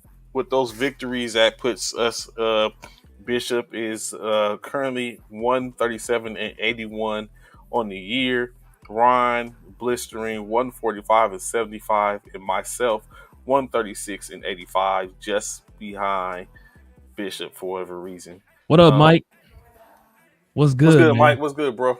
Good to see you, man. I always say that if Cup didn't get it last year, no receiver will ever get it. Facts. Jalen. I mean, what's the name? Justin Jefferson has a chance. He's very sure That's has a straight chance. facts, bro. I feel He you. might even But break you're right, the record. Anthony. If Cup didn't get it, Yeah. if Cup didn't get it, and he was right there, he was what, Triple Crown? Yeah, but he didn't play the last game. But still, Triple Crown. Yeah, Still. he was a Triple Crown, correct? Come he on, was a and, Triple Crown. And he still didn't get it? Yeah. Yeah, you right, Anthony. You so right. He was the Triple Crown and still didn't get it. But I mean, Justin got 2 games left, and he only needs average of 105 points, 105 yards a game to break, what's his name, Calvin Johnson's record. Oh, yeah. Calvin Johnson. Yeah, Calvin Johnson's record. So I mean, that's he's already Justin Jefferson has a good chance, I think, if any, for that. But we'll see. So first up, of course, the Cardinals and the Falcons. The Arizona Cardinals plays the Atlanta Falcons. Cardinals and the Falcons. Yes. And Marcus ain't even playing, right? Marcus on IR. Who is it? Ritter. It's Ritter's playing. Started. No, Marcus is just benched. He ain't on. No, he's on IR. Benched. Oh, is he? Yeah, he on IR. Okay, so so it's Ritter. Desmond Ritter is the starter. Is Kyler back? No, Kyler's out for the year. Damn. Oh, Lord, bro. it's trash game. Bro. Oh, goodness. This is a flip the coin type game right here, man. Trace McSorley is probably going to start. Desmond Ritter, Trace McSorley. Man, you know what? I'm going with Arizona on this one. It's something that says I'm gonna take Arizona, man, because I think I'm not Calvin, but exactly. Johnson gonna be able to get him in. Yeah. Next one, the Miami Dolphins and New England Patriots.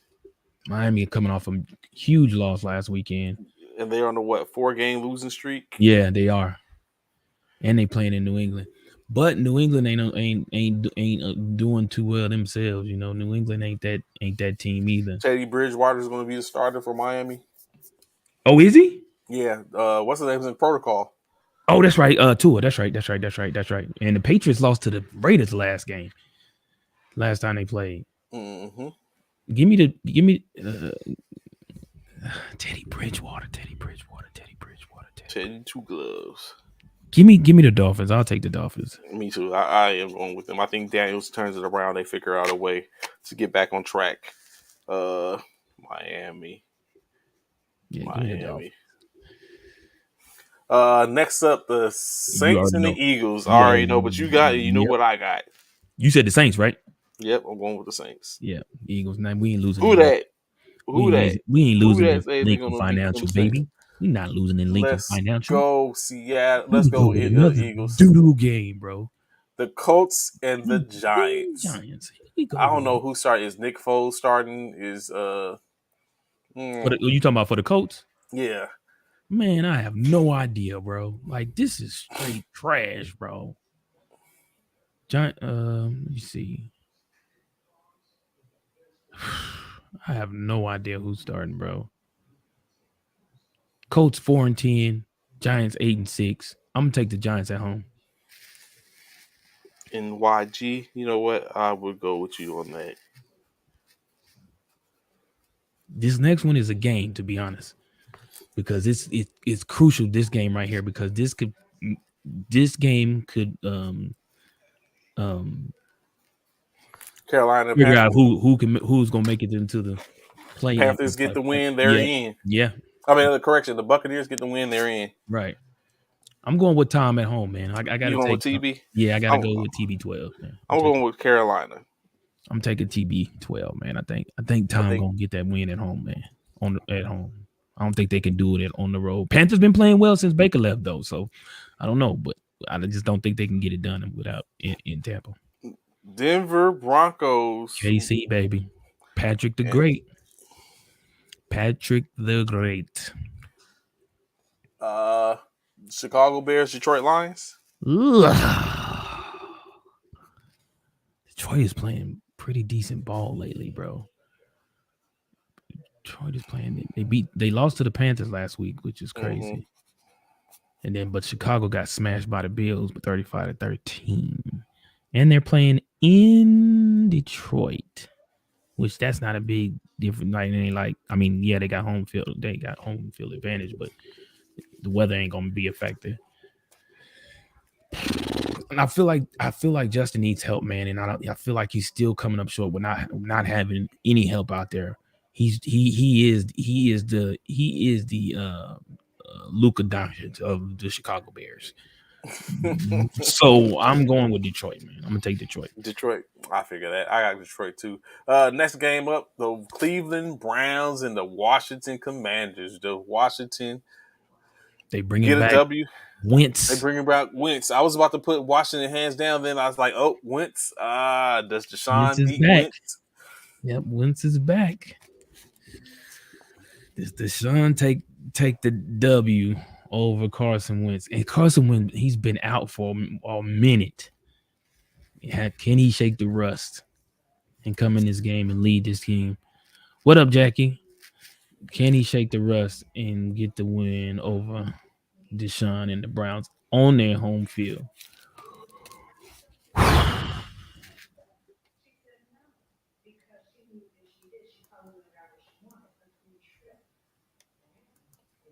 I myself, I'm taking Washington in this one. I think he does. He's just coming back.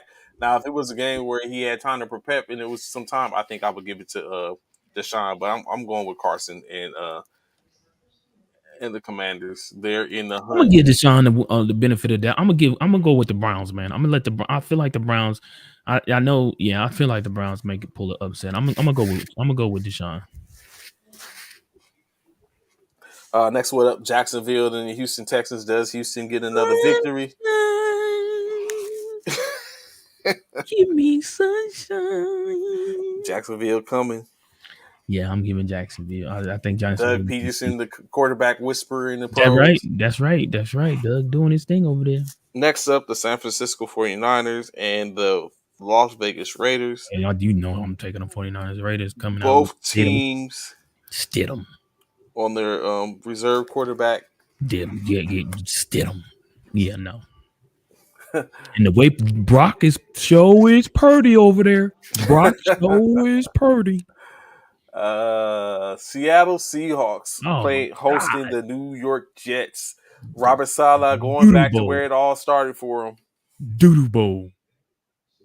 Is Geno Davis quarterbacking? Geno Smith is QBing? Yeah, Geno Smith is QBing. Lockett with a broken hand is going to play. Give me the Seattle Seahawks, man. They 12th man. Let me take Seattle and them 12th man. I think Geno. You know what? I don't know for this one. I might. You know what? No, I am. Mike White is back. I'll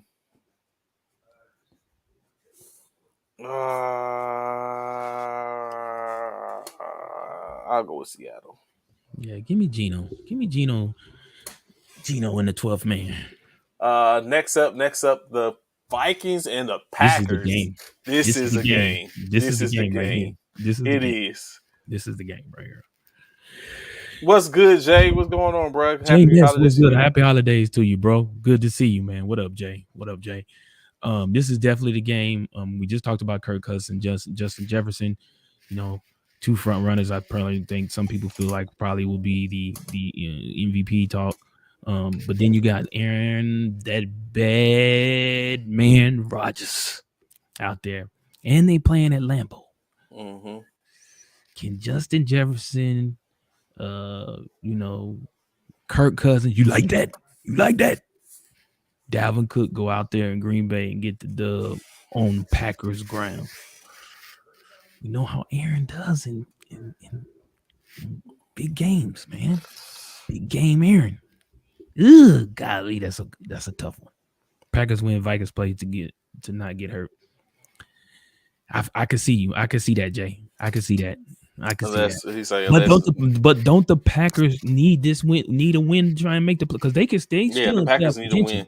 Yeah, they're Les just wants that record, which is true. That part too, Jay. But the Packers need this win. They still in playoffs. They can still make the playoffs, bro.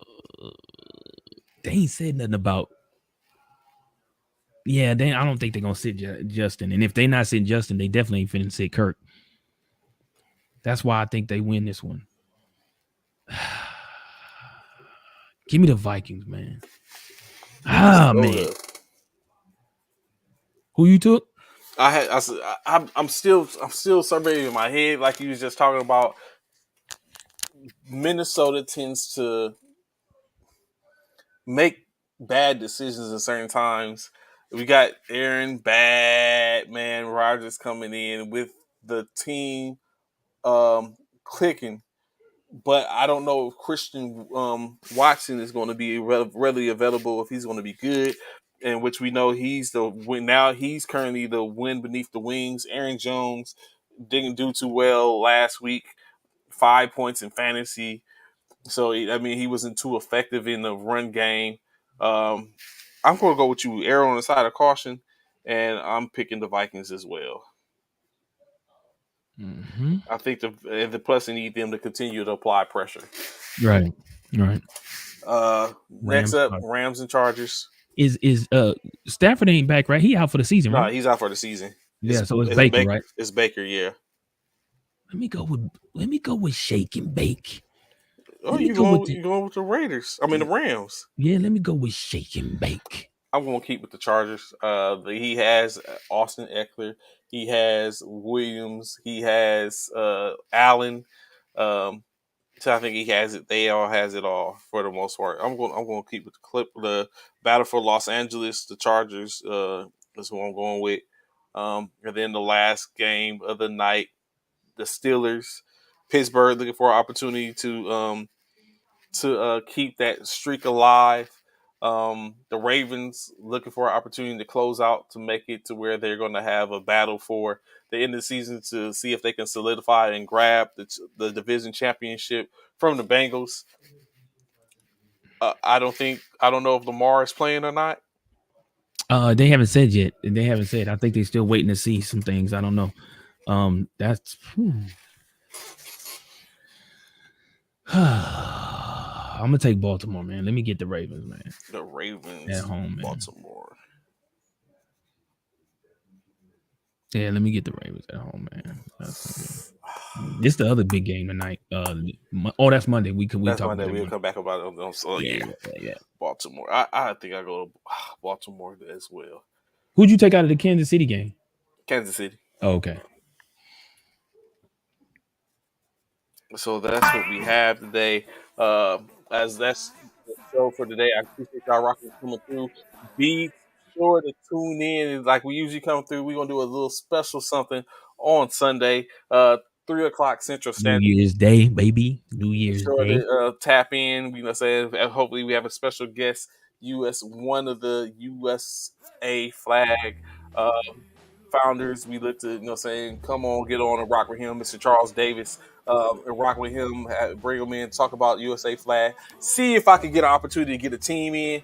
You know what I'm saying? So I can do this. I knew he had a side angle. Let's go. Just, you know what I'm saying? To see what's going on. I knew he had a side angle.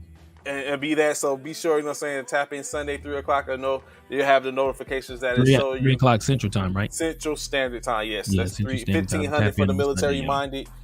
We'll be pulling up to doing that, especially so on Sunday, the New Year's Day. Bring it in, maybe talk about some of the games that went on earlier in the day. What'll be going on then? So it should be a whole vibe for a little bit. Just a rock out and see what's going on, because the USA Flag, formerly known as the World Flag Football Championship Series, they getting ready to get into their championship. It should be a whole vibe to listen to Mr. Davis talk about it. Give us the 411 in flag football. I'm going, Charles, if you're I got a listening. different angle. I'm going for a different angle. I'm trying to be a part of the team, bro. That's what I'm trying to do. I'm trying to get on that team and find out, how to Oh, be. word. And I was about to say this. Of course, all that, and then maybe, even a sponsored team, maybe we can get in there or something like that. We can get a sponsored team in, the youth or something like that. Put one of the powerhouses youth. It's so many different things, but it's always about giving back. So of course that's what we look to do. It all the way about collecting, but giving as well. Last show for the season. Appreciate y'all rocking with us. No, because that's the first show of the season. Oh, that's right. You're right. Today was the last. You're right. Today was the last show. 235 recorded shows. Many more to come, of course. We greatly appreciate y'all rocking with us, being there. Hopefully we look to grow even more, and y'all are all a part of that in every aspect. Man. Appreciate all love to y'all. I hope y'all are doing the best. Don't be too irresponsible with the seat as it comes. Any last words, Mr., before we get out of here for the year? Thank y'all so much, man. We appreciate y'all's first formation would not be first formation this in the whole 2022 season if it wasn't for all of y'all, man. We appreciate you. We thank you. We love y'all. Anthony Prices, the Jay Nesses, the Mike Hughes, the Michaels, the Anthony Prices, the all the coaches from Kanice, Eric, all the Stanton, Zach. Zach, all the NBA coaches, AJ, yes, all that coaches, all of y'all, man. First formation would not have been first formation if it wasn't for y'all, and we thank y'all so much. We appreciate y'all for what y'all have done and being a part of this, and we look forward to the 2023 season of First Formation. Be sure to continue to stay tuned to us Monday through Friday from 09 to 1100 hours, and for you civilian personnel, that's 9 a.m. to 11 a.m. Central Standard Time. Y'all have a blessed and safe New Year's Eve, New Year's morning, and we gonna holler at y'all on Sunday. First show for 2023. Of course, additionally, shout out to, we want to set up a shout out. Of course, our people who have been on actually being in this. We ain't seen him in a while, but he's out there. Ron, the Speakeasy, Sports and Shenanigans. CC, Cornelius Cole, the People's Coach, the diehard fan, the Simulate Your Mind show. Of course, additionally, we ain't seen him in a while. Mike from Hero Sports, one of the first people we set up and had on. Sis, Kim Green. Kim. Don't forget KG. Yeah, don't forget Kim. Yeah. Of course, like you said, the Military Basketball Association family, Mr. Myers, Coach Myers, yep. Coach Walcott, Coach Hunter. He's been a person that's been pushing the line for us and speaking in reference. Who else? Coach Fest. All the endless amounts of coaches and individuals, those people, G, and the coach from the Houston Energy, like you have people all throughout the year. G Solo, yes. So the people, those people that we can sit up and say that got on and been a part and helped. If we missed anyone, please forgive us, man. Yes, of course, and of course, people, man.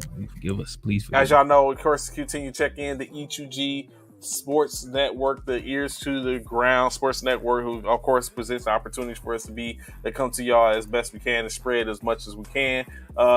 So of course, like you said, thanks. That means shouts out to Buddy, man.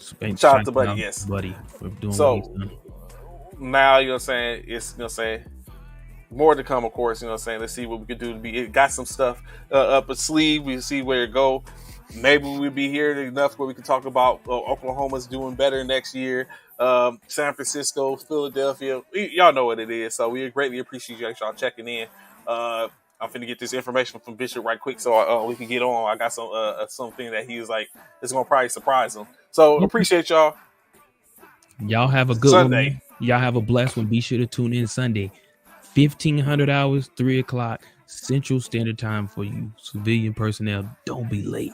It's still formation. We still have formations on Sunday. It's recall Formation. Recall formation. Be sure Holla to at be there, y'all. man. Enjoy We're your gonna day. holler at y'all. Y'all be easy. Sorrow Phi Military Fraternity Incorporated. Y'all be easy. Peace. Happy New Year.